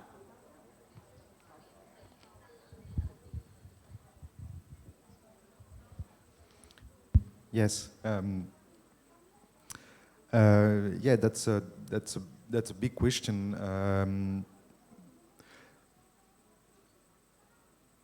I'm not sure that I can answer straight away. I mean, we all know that all of this real estate investment, urban development right now we witness everywhere in Cambodia. It's mostly for the foreign investors, foreign buyers. It's mostly for the richest part of the Cambodian population. And also we must have to say that it's mostly empty buildings right now out of the Skondo project in Sihanoukville, Phnom Penh. So this is only like real estate speculation and there is absolutely no relation with the local needs and the local economy. ខ្ញុំគិតថាសំណួរនេះគឺប្រហែលជាពិបាកក្នុងការឆ្លើយបន្តិចបាទក៏ប៉ុន្តែបើសិនជាយើងមើលរូបភាពជាក់ស្ដែងយើងឃើញថាការអភិវឌ្ឍការវិនិយោគភាគច្រើនគឺផ្ដោតទៅលើអត្ថប្រយោជន៍របស់ខាងអ្នកវិនិយោគអន្តរជាតិឬក៏អ្នកមានមួយក្តាប់តូចនៅខាងលើចឹងទៅបើសិនជាយើងមើលមួយផ្លែតយើងនឹងឃើញហើយមានអគារខ្ពស់ច្រើនណាស់ក៏ប៉ុន្តែសួរថាប្រជាពលរដ្ឋប្រមាណអ្នកដែលរស់នៅក្នុងហ្នឹងយើងឃើញថាភាគច្រើនគឺសុទ្ធតែជាអគារដែលគេហៅថាបើយើងនិយាយគេហៅថាអគារខ្មៅឬក៏អត់មានអ្នករស់នៅក្នុងនោះទេបាទ But this is not a only Cambodian issue. I mean, it's a worldwide problem. In Canada, we are facing the same issues, not really in terms of access to land, but rather access to housing. អញ្ចឹងក៏ប៉ុន្តែបញ្ហានេះមិនមែនជាបញ្ហាដែលកើតឡើងតែនៅក្នុងប្រជាជនកម្ពុជានោះទេវាជាបញ្ហាដែលកើតឡើងនៅប្រទេសជាច្រើននៅទូទាំងសកលលោកផងដែរបាទទាំងនៅក្នុងប្រទេសកាណាដាក៏មានបញ្ហាហ្នឹងផងដែរពាក់ព័ន្ធជាមួយនឹងការទទួលបានដីធ្លីក៏ដូចជាលំនៅឋានសមរម្យអីនោះបាទ In Canada, there is corruption as well, but the corruption happens more at the high level of the government between, like, let's say, developers and people in charge of making decision in that or that administration. បើយើងនិយាយរឿងពីអំពើពុករលួយវាគឺជាបញ្ហាចម្បងក៏ដូចជាបញ្ហាធំដែលប្រទេសជាច្រើនកំពុងតែប្រឈមទៅនៅក្នុងប្រទេសកាណាដាក៏ដោយក៏ដូចគ្នាដែរគ្រាន់តែថាវាកើតឡើងនៅក្នុងកម្រិតមួយដែលយើងហៅថាកម្រិតថ្នាក់លើធំអញ្ចឹងទៅបាទដែលភាគច្រើនពាក់ព័ន្ធជាមួយនឹងនយោបាយដែលមានអំណាចតាក់ទងជាមួយនឹងអ្នកដែលគាត់មានគេហៅថាពាក់ព័ន្ធជាមួយនឹងការតាក់តែងច្បាប់ឡើងឡាក់ដែលគាត់មានសិទ្ធិក្នុងការអឺអើជាមួយនឹងអ្នកវិនិយោគធំអញ្ចឹងទៅបាទគាត់ថាវាកើតនៅក្នុងកម្រិតខ្ពស់ So the main issue in Canada is not really the respect of the law. There is strong laws that protect owners, and it's not there is not that small-scale corruption that we can see here. But the problem is that the government, as in Cambodia, in Canada, doesn't really want to invest in public housing and doesn't really want to support people to access better housing. And the main argument is that if they do so, if they support the people, they will actually change the market and they will break the rule of the free market economy. And this is actually exactly the same belief we have here in Cambodia. នៅក្នុងប្រទេសកាណាដាខ្ញុំបាននិយាយបានថាយើងអត់មានជាបញ្ហាពាក់ព័ន្ធជាមួយនឹងរឿងកម្រិតនៃការគោរពច្បាប់ឬក៏ការអនុវត្តច្បាប់អំពើពុករលួយដែលកើតឡើងក្នុងកម្រិតទំហំតូចតាចនេះទេបាទនេះវាមានជាបញ្ហាចម្បងទេក៏ប៉ុន្តែបញ្ហាដែលយើងប្រឈមច្រើននោះគឺពាក់ព័ន្ធជាមួយនឹងការវិនិយោគទៅលើលំនៅឋានសាធារណៈហេតុផលដែលយើងអាចនិយាយបានថាខាងរដ្ឋាភិបាលគាត់មិនចង់ផ្ដោតទៅលើការវិវត្តឬក៏ការវិនិយោគទៅលើលំនៅឋានសាធារណៈហ្នឹងដោយសារតែវាអាចជ្រៀតជ្រែកទៅក្នុងគេហៅថាវិធានការនៃទីផ្សារសេដ្ឋកិច្ចសេរីបានវាធ្វើឲ្យមានការផ្លាស់ប្ដូរក៏ដូចជាវាធ្វើឲ្យមានការលំអៀងទៅលើតម្លៃនៃទីផ្សារចលនាទ្រព្យរួមនោះអានេះហើយគឺជានេះក៏ជាអ្វីដែលកំពុងតែកើតមានឡើងនៅក្នុងប្រទេសកម្ពុជានេះផងដែរបាទ So I think to answer to give one of the multiple possible answers to the first question is like the law in itself and the regulations can protect people, but that can be also the source of the exclusion. I mean, there is always two sides of the law, right? បើយើងនិយាយពាក់ព័ន្ធជាមួយនឹងការអនុវត្តច្បាប់ពាក់ព័ន្ធជាមួយនឹងគោលនយោបាយឡើងវាអាចជាអាវុធមុខពីរមួយគឺអាចការពារអាចគាំពៀប្រជាពលរដ្ឋផ្ទាល់ហើយវាក៏អាចជាវត្ថុឬក៏ឧបករណ៍មួយដើម្បីប្រើប្រាស់ពាក់ព័ន្ធជាមួយនឹងការបង្កផលប៉ះពាល់អវិជ្ជមានទៅដល់ប្រជាពលរដ្ឋទាំងអស់នោះផងដែរបាទ So and I will finish on this. Everywhere in the world, not only in Cambodia but also in Canada or in France where I've been born, housing right is always a fight. It's never given by a government freely. We always have to find ways to convince government people, private sector, for better housing rights for the most vulnerable part of the population. So the answer will never be to have better laws. There is always somewhere to fight to get this housing rights and peaceful fight. បញ្ហាមួយទៀតគឺពាក់ព័ន្ធជាមួយនឹងរឿងសិទ្ធិលំនៅឋានសិទ្ធិដីធ្លីសមរម្យឡើងហ្នឹងគឺជាបញ្ហាចម្បងច្រើនដែលកើតឡើងដែលខ្ញុំសង្កេតឃើញថាកើតឡើងនៅក្នុងប្រទេសជាច្រើនផងដែររួមទាំងប្រទេសកំណើតរបស់ខ្ញុំដែលជាប្រទេសបារាំងហើយនិងប្រទេសកាណាដាផងដែរបាទបើយើងនិយាយរឿងសិទ្ធិលំនៅឋានសិទ្ធិដីធ្លីហ្នឹងមិនមែនជាអីមួយដែលរដ្ឋាភិបាលគេចង់ឲ្យស្រួលទេមិនមែនសុកគេមកហោបងអានេះសិទ្ធិដីធ្លីពូអានេះសិទ្ធិលំនៅឋានត្រឹមត្រូវអញ្ចឹងអត់ទេគឺវាទាមទារឲ្យមានការយើងត្រូវមានការទៀមទាក៏ដូចជាមានជាការចរចាហើយនឹងក៏ប៉ុន្តែទាំងអស់នោះគឺត្រូវអនុវត្តដោយគេហៅថាតាមបែបអហិង្សាសកម្មបាទមិនដូចនោះទេគឺប្រជាពលរដ្ឋទូទៅដែលគាត់យើងចាត់ទុកគាត់ថាជនងាយរងគ្រោះហ្នឹងគឺនឹងនៅតែប្រឈមជាមួយនឹងបញ្ហារឿងសិទ្ធិលំនៅឋានហើយនឹងសិទ្ធិដីធ្លីចឹងបាទបើមិនជាមិនមានជាការទៀមទាក៏ដូចជាការតវ៉ាតាក់ទងជាមួយចំណុចហ្នឹងទេបាទ បាទអរគុណច្រើនកែប្រៀលសម្រាប់ការបញ្ជាក់បន្ថែមទៅលើការប្រៀបធៀបរវាងប្រទេសកម្ពុជានិងក្នុងថ្នាក់តំបន់ដែលឆ្លើយតបទៅសំណួររបស់លោកពូសុកសានខ្លះដែរនៅក្នុងនោះមានសំណួរមួយទៀតដែលចង់សួរទៅលោកខេមរាជាពិសេសគឺដោយលោកពូបានលើកឡើងថាមកដល់ពេលបច្ចុប្បន្ននេះសហគមន៍ខ្លះបានរុះរើហើយទៅនៅកន្លែងថ្មីហើយប៉ុន្តែឃើញលក់ផ្ទះចោលបដាមូលហេតុអីដោយសារតែរឿងខ្ញុំមិនដឹងថាមកមូលហេតុអីប្រហែលជាលោកខេមរាច្បាស់ជាងខ្ញុំដោយសារតែលោកធ្វើការជាមួយសហគមន៍នៅភ្នំពេញក៏ធ្វើនៅសៀមរាបក៏ធ្វើអញ្ចឹងតើកត្តាទាំងអស់នោះមកពីមូលហេតុអីគេដូចខ្ញុំចង់បញ្ជាក់បន្ថែមទៅលើសំណួររបស់លោកពូសុកសាននេះថាអ្នកខ្លះចាប់ដើមលក់បដាដល់ពេលលក់ហើយមកនៅកន្លែងចាស់ដែរទៅជាសហគមន៍ម្ដាយជួលផ្ទះជួលអីនៅទៅតើវាមានកត្តាអីគេដែលធ្វើឲ្យអ្នកមួយចំនួនបានដំណោះស្រាយហើយលក់ផ្ទះចោលហើយសុខចិត្តមកជួលផ្ទះគេនៅវិញមូលហេតុអីទៅបើតាមការសិក្សាស្រាវជ្រាវរបស់លោកក្នុងនាមអ្នកធ្វើការមួយសហគមន៍ផ្ទាល់បាទសូមក្រុមជើញមុនឆ្លើយសំណួរពូហ្នឹងឯងអរគុណពូបានសួរសំណួរហ្នឹងហើយពិបាកឆ្លើយតិចតែពិតបើសួរធៀងថ្នោតប្រហែលជាត្រូវជាងព្រោះធៀងថ្នោតធ្វើរឿងស្រាវជ្រាវរឿងសហគមន៍ហ្នឹងណាអញ្ចឹងដឹងហើយគេប៉ុន្តែខ្ញុំឯកភាពជាមួយលោកពូ 100% ព្រោះមុនហ្នឹងលោកពូមានប្រសាសន៍ថាសហគមន៍ថយមានគាត់ថាល្អទេណាត្រូវដោយសារហេតុអីបងប្អូនខ្ញុំចង់រំលឹកពេលកូវីដណាខ្ញុំប៉ុណ្ណឹងនៅធាងថ្នោតឡើយទេកូវីដ2021គឺមានការបដិញ្ញសហគមន៍ចេញពីភ្នំពេញហ្នឹងតែម្ដងហើយយើងក៏សេបាយការហ្នឹងដែរទី1ខ្ញុំនៅចាំដូចជាប្រហែលករណីខ្ញុំចាំ2ទី1ទៅបឹងតមោកព្រោះពេលហ្នឹងគេពុះចាក់ដីកូវីដប៉ុន្តែដីគឺនៅចាក់អញ្ចឹងបាទហើយដេញជាយន្តបាទហើយខ្ញុំចុះទៅបឹងតមោកហ្នឹងហើយសហគមន៍មួយទៀតនៅនេះក្រោយសវណ្ណានេះនៅក្រោយក្បែរផ្ទះមួយធំសំស្កាយហ្នឹងប៉ុន្តែសហគមន៍នៅលើផ្លូវហ្នឹងដល់ពេលប្រទេសស្លឹកដល់ពេលគេធ្វើផ្លូវស្អាតទៅហើយវានៅផ្ទះក្បែរធំនោះមួយទៀតអញ្ចឹងទៅដល់នៅប្រសិទ្ធសវណ្ណជីអាហ្នឹងគឺច្បាស់ណាដែលខ្ញុំនៅគឺមានន័យថាថយសហគមន៍មែនប៉ុន្តែពិបាកនៅកន្លែងផ្សេងនោះអញ្ចឹងនៅក្រដែរស្មាតោក្រប្រទេសទៅក្រនោះទៀតណាហើយនោះឆ្ងាយទៀតទៅបាមែនទេ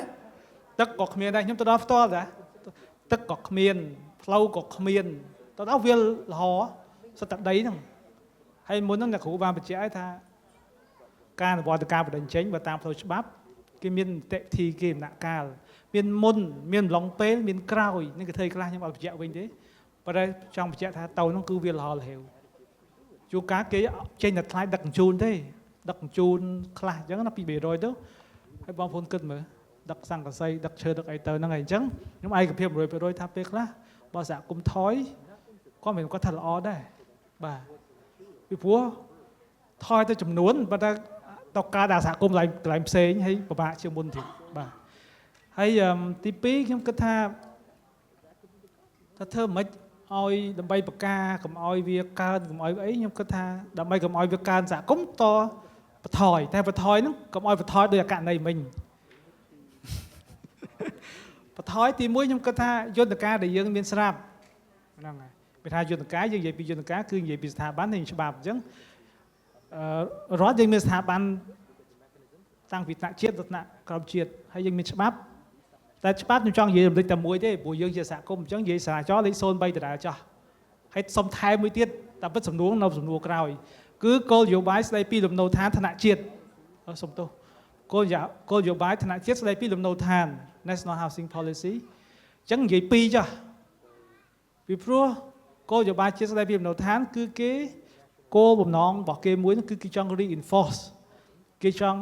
ជំរុញឲ្យមានការអនុវត្តចរាចរណ៍លេខ03ហើយបានវាសំខាន់ព្រោះដើម្បីបន្ថយចំនួនសហគមន៍មិញនេះព្រោះនៅពេលតែរដ្ឋាភិបាលគាត់ខ្វះនៅ commitment ខ្វះសំទោសខ្វះនៅការបដិញ្ញាចិត្តឬក៏ឆន្ទៈនយោបាយនៅក្នុងការអភិវឌ្ឍតំបន់សំណង់ដែលមិនរៀបរយហ្នឹងណាតាមបន្លាយដូចបឹងតបែកដូចបឹងតពុនបឹងតមុកផ្សេងៗហ្នឹងគាត់ខ្វះឆន្ទៈនយោបាយហើយវាមិនជាមានថាពាក្យថាខ្វះឆន្ទៈនយោបាយមានថាគាត់អត់មានអត្ថិភាពនៅក្នុងគោលនយោបាយអភិវឌ្ឍជាតិរបស់គាត់ទេបើមានជំនួយពីអង្គការដៃគូដូចមុនខ្ញុំនិយាយពី GIZ ឬ ADB ធ្វើបានជាធ្វើទៅ1 2 1ឆ្នាំអីទេហ៎អញ្ចឹងកាលដោះអស់ទៅងាយទេ ចឹងទីមួយគាត់ត្រូវបង្កើតធនធានដាក់កញ្ចប់ថវិកាណាមួយដើម្បីដោះស្រាយបញ្ហាមូលដ្ឋានរបស់សហគមន៍ហ្នឹងហើយមានថាគាត់ត្រូវគិតអំពីការដោះស្រាយពួកពេលថាដាក់លុយគឺយើងត្រូវមានតេវិធីមែនទេអាជ្ញាធរត្រូវការប្រើប្រាស់លុយត្រូវការ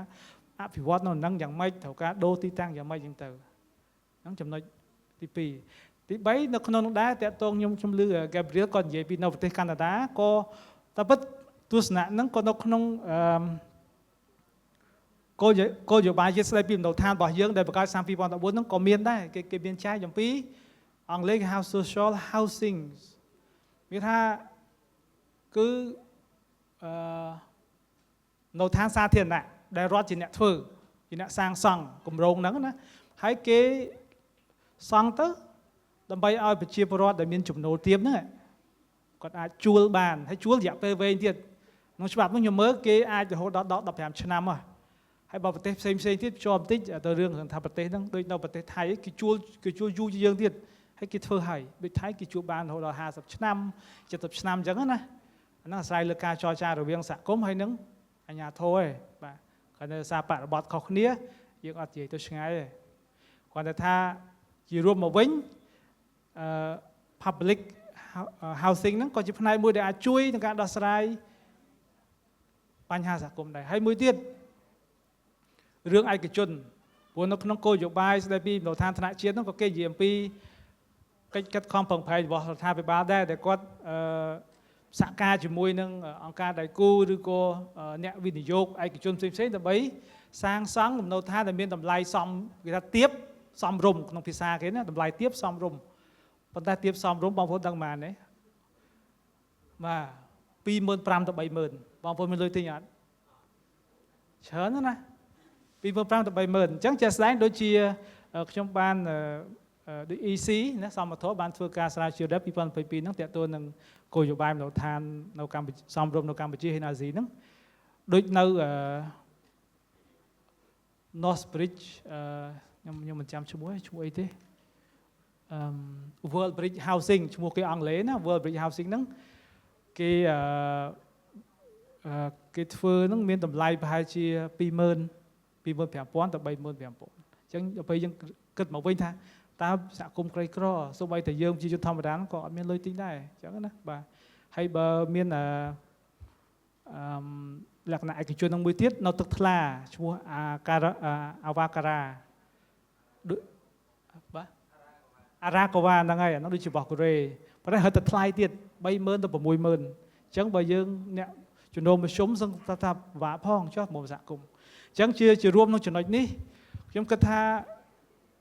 សំខាន់តែមួយទេ private ធ្វើផ្ទះឲ្យក៏ពិបាករលុយទិញរដ្ឋក៏មិនទាន់មានធនធានក្នុងការធ្វើឲ្យអញ្ចឹងអត្ថភាពសំខាន់សម្រាប់រដ្ឋាភិបាលបើជាទស្សនៈខ្ញុំ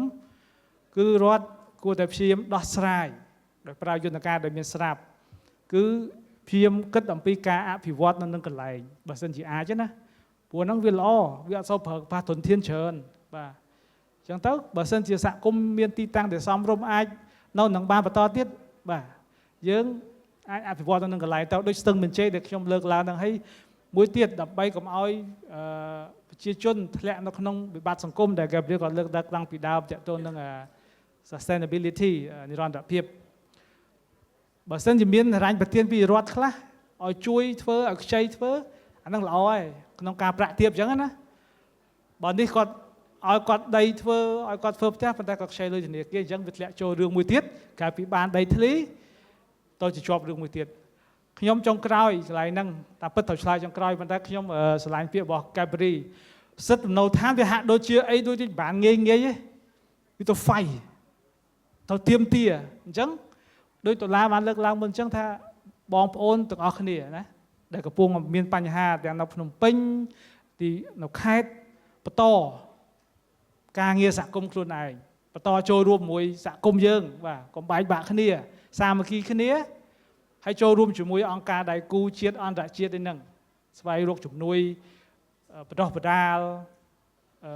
ប្រឹងសមត្ថភាពហើយឲ្យពួកគាត់ជួយតាមដែលអាចធ្វើទៅបាននេះជា ta bứt thời nhảy trong khói bên ta cả là lắc ứng biệt thà phải nhá tiêm tia bố món việc ai lại mà lời chạm phím này đó tàu ấy xem ngáo ấy dân việc bàn đấy ở con chơi បាទអរគុណច្រើនដោយសារតែពេលវេលាខ្លីតែខ្ញុំមានសំណួរខ្លីមួយទៅអ្នកវាគ្មិនទាំង3ដោយសារតែអស់ពេលហើយយើងសល់ពេល10នាទីចាំខ្ញុំថានៅពេលដែលយើងជួបម្នាក់ជំនាញវាលឿនណាពេលវេលាវាហោះលឿនណាបាទមួយផ្លែតចប់បាទសំណួរមួយសំខាន់ណាខ្ញុំចង់សួរទៅកញ្ញាបណ្ឌិតដោយសារតែនៅទីនេះមានសហគមន៍មកពីកោះមាសណាខ្លះកោះមាសលើកដៃមើលបាទកោះមាសនេះកំពុងតែមានបញ្ហាមួយក្រុមហ៊ុនណាសហគមន៍នៅកពតលើកដៃមើលបាទកពតកំពង់សោមអូកោះកុងបាទសិតតែជាសហគមន៍ដែលកំពុងរងផលប៉ះពាល់ជាមួយក្រុមហ៊ុនអភិវឌ្ឍអញ្ចឹងសំណួរចុងក្រោយដោយសារតែពេលវេលាខ្លីខ្ញុំចង់ឲ្យកញ្ញាបណ្ឌិតមានពេល3នាទីថាតើអាផែនការបើយើងនិយាយពីប្រទេសមួយចំនួនគេបានបង្កើតនៅគេហៅថា National Action Plan ណាការបង្កើតនៅផែនការជាតិស្ដីអំពីជំនួញនឹងសិទ្ធិមនុស្សនិងជំនួញប្រទេសមួយចំនួនគេមានហើយប៉ុន្តែកម្ពុជាយើងអត់ទាន់មានទេអញ្ចឹងតើកញ្ញាបណ្ឌិតក្នុងនាមអ្នកសិក្សាស្រាវជ្រាវលើវិស័យហ្នឹងថាតើអាផែនការជាតិស្ដីអំពីជំនួញនឹងសិទ្ធិមនុស្សវាសំខាន់ម៉េចនៅក្នុងប្រទេសដែលកំពុងអភិវឌ្ឍហើយថាតើអ្វីជាឧបសគ្គនៅក្នុងការដែលឲ្យប្រទេសកម្ពុជាពិបាកនៅក្នុងការបង្កើតអាហ្នឹងមកដល់ពេលបច្ចុប្បន្នយើងឃើញថាធ្វើអត់ទាន់ចេញទេហ្នឹងហើយអញ្ចឹងដោយសារពេលវេលាខ្លីកញ្ញាបណ្ឌិតអាចមានពេល3នាទីហើយសូមសក្តិជាមតិយោបល់ចុងក្រោយផងបាទចាអរគុណច្រើនជាក់ស្ដែងខ្ញុំគាំទ្រឲ្យរដ្ឋាភិបាលគាត់បង្កើត National Action Plan on Business and Human Rights គោលការណ៍ជាតិតាក់ទងនឹងធុរកិច្ចនិងសិទ្ធិមនុស្សក៏ប៉ុន្តែសំខាន់ថងថាឥឡូវហ្នឹងនៅស្រុកយើងគឺ concept ចំណេះដឹងតាក់ទងនឹងរឿងទំនាក់ទំនងរវាងធុរកិច្ចនិងសិទ្ធិមនុស្សហ្នឹងគឺអត់ទាន់មានការដឹងជាទូលំទូលាយទេនៅលើពិភពលោកគេមានគោលការណ៍អន្តរជាតិគោលការណ៍ណែនាំអង្គការសហប្រជាជាតិស្ដីពីធុរកិច្ចនិងសិទ្ធិមនុស្សដែលគេវាជាគោលការណ៍ណែនាំអញ្ចឹងវាមិនមែនជាច្បាប់ទេក៏ប៉ុន្តែវាជា instrument មួយដែល influential ព្រោះប្រទេសជាច្រើនក្រុមហ៊ុនជាច្រើនគឺគាត់ធ្វើគាត់ observe that instrument តែនៅស្រុកយើងគឺគាត់ instrument ហ្នឹងគឺអត់ទាន់មានការដឹងជាទូលំទូលាយនៅក្នុង instrument ហ្នឹងគេនិយាយថារដ្ឋគឺមានកាតព្វកិច្ចច្បាប់ក្នុងការគោរពសិទ្ធិមនុស្សការពារប្រជាជនពីការរំលោភបំពានសិទ្ធិមនុស្សរួមបញ្ចូលទាំងការរំលោភបំពានពីក្រុមហ៊ុនអត់មានកាតព្វកិច្ចផ្លូវច្បាប់ទេក៏ប៉ុន្តែមានជា responsibility ទំនួលខុសត្រូវគាត់ត្រូវធ្វើការគោរពសិទ្ធិមនុស្សអញ្ចឹងបានន័យថាគាត់ប្រតិបត្តិការងារក្រុមហ៊ុនរបស់គាត់ក៏ប៉ុន្តែគាត់អាចរំលោភលើបរិស្ថានឬក៏រំលោភលើសហគមន៍ឬមនុស្សឲ្យមនុស្សជាកម្មករឬក៏ជាអ្នកទិញនៅឡើយអញ្ចឹងនៅក្នុងស្រុកយើងគឺភាគច្រើនក្រុមហ៊ុនក៏អត់ដឹងថាថៃមិនគាត់ត្រូវខ្វល់ពីរឿងសិទ្ធិមនុស្សទេគាត់វាថៃមិនគាត់ត្រូវខ្វល់ព្រោះឯការងាររបស់គាត់គឺគាត់ត្រូវធ្វើម៉េចធ្វើឲ្យចំនួនគាត់មានការរីកចម្រើននិងរលុយចូលទៅក្នុងកប៉ាល់របស់ម្ចាស់ចំនួនអញ្ចឹងនៅក្នុងស្រុកយើងគឺសំខាន់បើយើងអាចមានគោលការណ៍ណែនាំនឹងបានអញ្ចឹងទាំងរដ្ឋទាំងក្រុមហ៊ុននឹងដឹងថាគាត់ត្រូវធ្វើម៉េចដើម្បីការពារប្រជាជនការពារសហគមន៍ពីផលប៉ះពាល់នានាពីខាងធុរកិច្ចនៅប្រទេសផ្សេងមាននៅប្រទេសជិតខាងយើងក៏មានដែរប្រទេសជិតខាងដែលយើងកំពុងតែមានទំនាស់ជាមួយនឹងមានឡើង2 version ហើយក៏ប៉ុន្តែប្រទេសខ្លះមានគ្រាន់តែជាឈ្មោះថាល្អមើលទៅគឺឃើញគាត់ជាប្រទេសដែលខ្វល់ពីផលប៉ះពាល់លើប្រជាជនរបស់គាត់ពីខាងធុរកិច្ចពីខាងការ investment អីចឹងទៅក៏ប៉ុន្តែការអភិវឌ្ឍគឺនៅអត់ទាន់មាននៅស្រុកយើងបើចង់បង្កើតខ្ញុំគិតថាអាចបង្កើតបានក៏ប៉ុន្តែសំខាន់ចង់ឲ្យមានលក្ខណៈថាយើងមាន commitment ថាបង្កើតហើយយើងនឹងអនុវត្តអញ្ចឹងខ្ញុំគិតថាឥឡូវហ្នឹងយើងអង្គការផ្សេងដូចជាខាងទីងថ្នោតឬក៏ EC គួរតែជួយបន្ត raise awareness ពីគោលការណ៍សិទ្ធិមនុស្សតាក់ទងជាមួយនឹងខាងសេដ្ឋកិច្ចហ្នឹងព្រោះអីរដ្ឋាភិបាលខ្ញុំគិតថាការដែលគាត់ដឹងគឺនៅមានកម្រិតជាពិសេសអ្នកអាជ្ញាធរដែលគាត់អនុវត្តផ្ទាល់គឺគាត់អត់ដឹងសោះហ្មងថាស្អីគេថៃមិនថាគាត់ត្រូវខ្វល់ពីរឿងសិទ្ធិមនុស្សវាជាការងាររបស់ខាង NGO ចាអញ្ចឹងយើងត្រូវមានហើយមានអានឹងមានប្រយោជន៍អីមានប្រយោជន៍ថងថាយើងមានជាគោលការណ៍រចនាសម្ព័ន្ធមួយឲ្យដឹងថាច្បាប់ទាំងអស់នៅក្នុងស្រុកយើងហ្នឹងពេលដែលយកទៅអនុវត្តជាមួយនឹង ធុរកិច្ចឬក៏ក្រុមហ៊ុនគឺអត់មានប៉ះពាល់សិទ្ធិមនុស្សទេបើសិនជាមានផលប៉ះពាល់គឺត្រូវធ្វើមិនដើម្បីកាត់បន្ថយការប៉ះពាល់នឹងត្រូវមានជាគោលការណ៍នយោបាយផ្សេងដើម្បីជួយកាត់បន្ថយការប៉ះពាល់ផ្ដល់យន្តការផ្ដល់សំណងដល់ប្រជាពលរដ្ឋអញ្ចឹងគ្រប់ភាគីពាក់ព័ន្ធគាត់នឹងដឹងថាគាត់ត្រូវធ្វើមិនហើយខាង NGO ដែលគាត់ធ្វើការជាមួយនឹងខាងសហគមន៍ហ្នឹងគាត់នឹងមានជា instrument មួយដែល support គាត់ថាយោងតាមផែនការថ្នាក់ជាតិតកតងនឹងធុរកិច្ចនិងសិទ្ធិមនុស្សហ្នឹងគឺរដ្ឋាភិបាលត្រូវធ្វើអញ្ចេះក្រុមហ៊ុនត្រូវធ្វើអញ្ចេះហើយប្រជាជនសហគមន៍គឺគាត់មានសិទ្ធិទទួលបានអីខ្លះអញ្ចឹងវាជាការល្អដែលយើងគូមានអរគុណច្រើនកញ្ញាបណ្ឌិតខ្លីខ្លឹមខ្ញុំគិតថាសំខាន់ហើយវាជាការងារដែលធៀងថ្នោតដូចជាអង្គការដៃគូអាត60ជាដើមនៅទីនេះលីកាដូត្រូវធ្វើការងារបន្តទៀតពីព្រោះគោលការណ៍នេះថ្មីសម្រាប់កម្ពុជាប៉ុន្តែចាស់សម្រាប់គេប៉ុន្តែវាបានប្រយោជន៍ដល់សហគមន៍ទៅលើច្បាប់ដែលយើងមានស្រាប់ជួនទៅកាប់ព្រាលដោយសារពេលវេលាខ្លីមែនតើយើងនៅសល់ពេល5នាទីបញ្ចប់អញ្ចឹងកាប់ព្រាលមានពេល2នាទីថាតើកម្ពុជានេះរដ្ឋាភិបាលកម្ពុជាគួរតែធ្វើដូចម្ដេចដើម្បីឲ្យសម្រេចនៅអចិន្តារបស់ខ្លួនតាក់ទងជាមួយនឹងរឿងការពិវត្តប្រកបដោយចីរភាពនៅក្នុងឆ្នាំ2030បាទខ្លីខ្លឹម2នាទី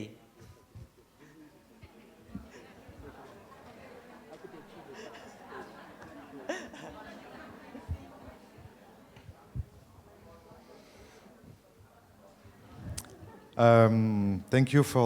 the question. I will use only 1 minute because I really need to go pee. បាទអរគុណច្រើនបាទសម្រាប់សំណួរនេះបាទខ្ញុំសល់2នាទីមិញខ្ញុំប្រើតែ1នាទីបានហើយសារខ្ញុំទៅបន្ទប់ទឹកតិចបាទចិត្តផ្ទុះហើយបាទ Well, it's the role of the private sector is very hard question because there is this belief that we can use the money and the investment of the private sector to build more social housing or more access to housing and land to local peoples. បាទអញ្ចឹងឃើញថាពាក់ព័ន្ធជាមួយនឹងការចូលរួមវិនិយោគរបស់ខាងឯកជនហ្នឹងក៏មានសារៈសំខាន់ដែរក៏ប៉ុន្តែត្រូវធានាពាក់ព័ន្ធជាមួយនឹងការទទួលបានគេហៅថារំនៅឋានសមរម្យក៏ដូចជាសិទ្ធិក្នុងការចូលរួមរបស់ប្រជាពលរដ្ឋទូទៅផងដែរបាទ Just to give you an example, in Canada we have that kind of what they call inclusion policy. When there is a developer building a project of more than 100 units, he has to keep between 15 and 20% of the unit for kind of public housing. បាទអញ្ចឹងយើងសម្រាប់នៅកាណាដាខ្ញុំឲ្យឧទាហរណ៍មួយដែលយើងហៅថាគោលនយោបាយរួមបញ្ចូលរបស់ប្រជាពលរដ្ឋហ្នឹងបាទមានន័យថាបើសិនជាពួកគាត់សាងសង់អគារមួយ How many unit again sorry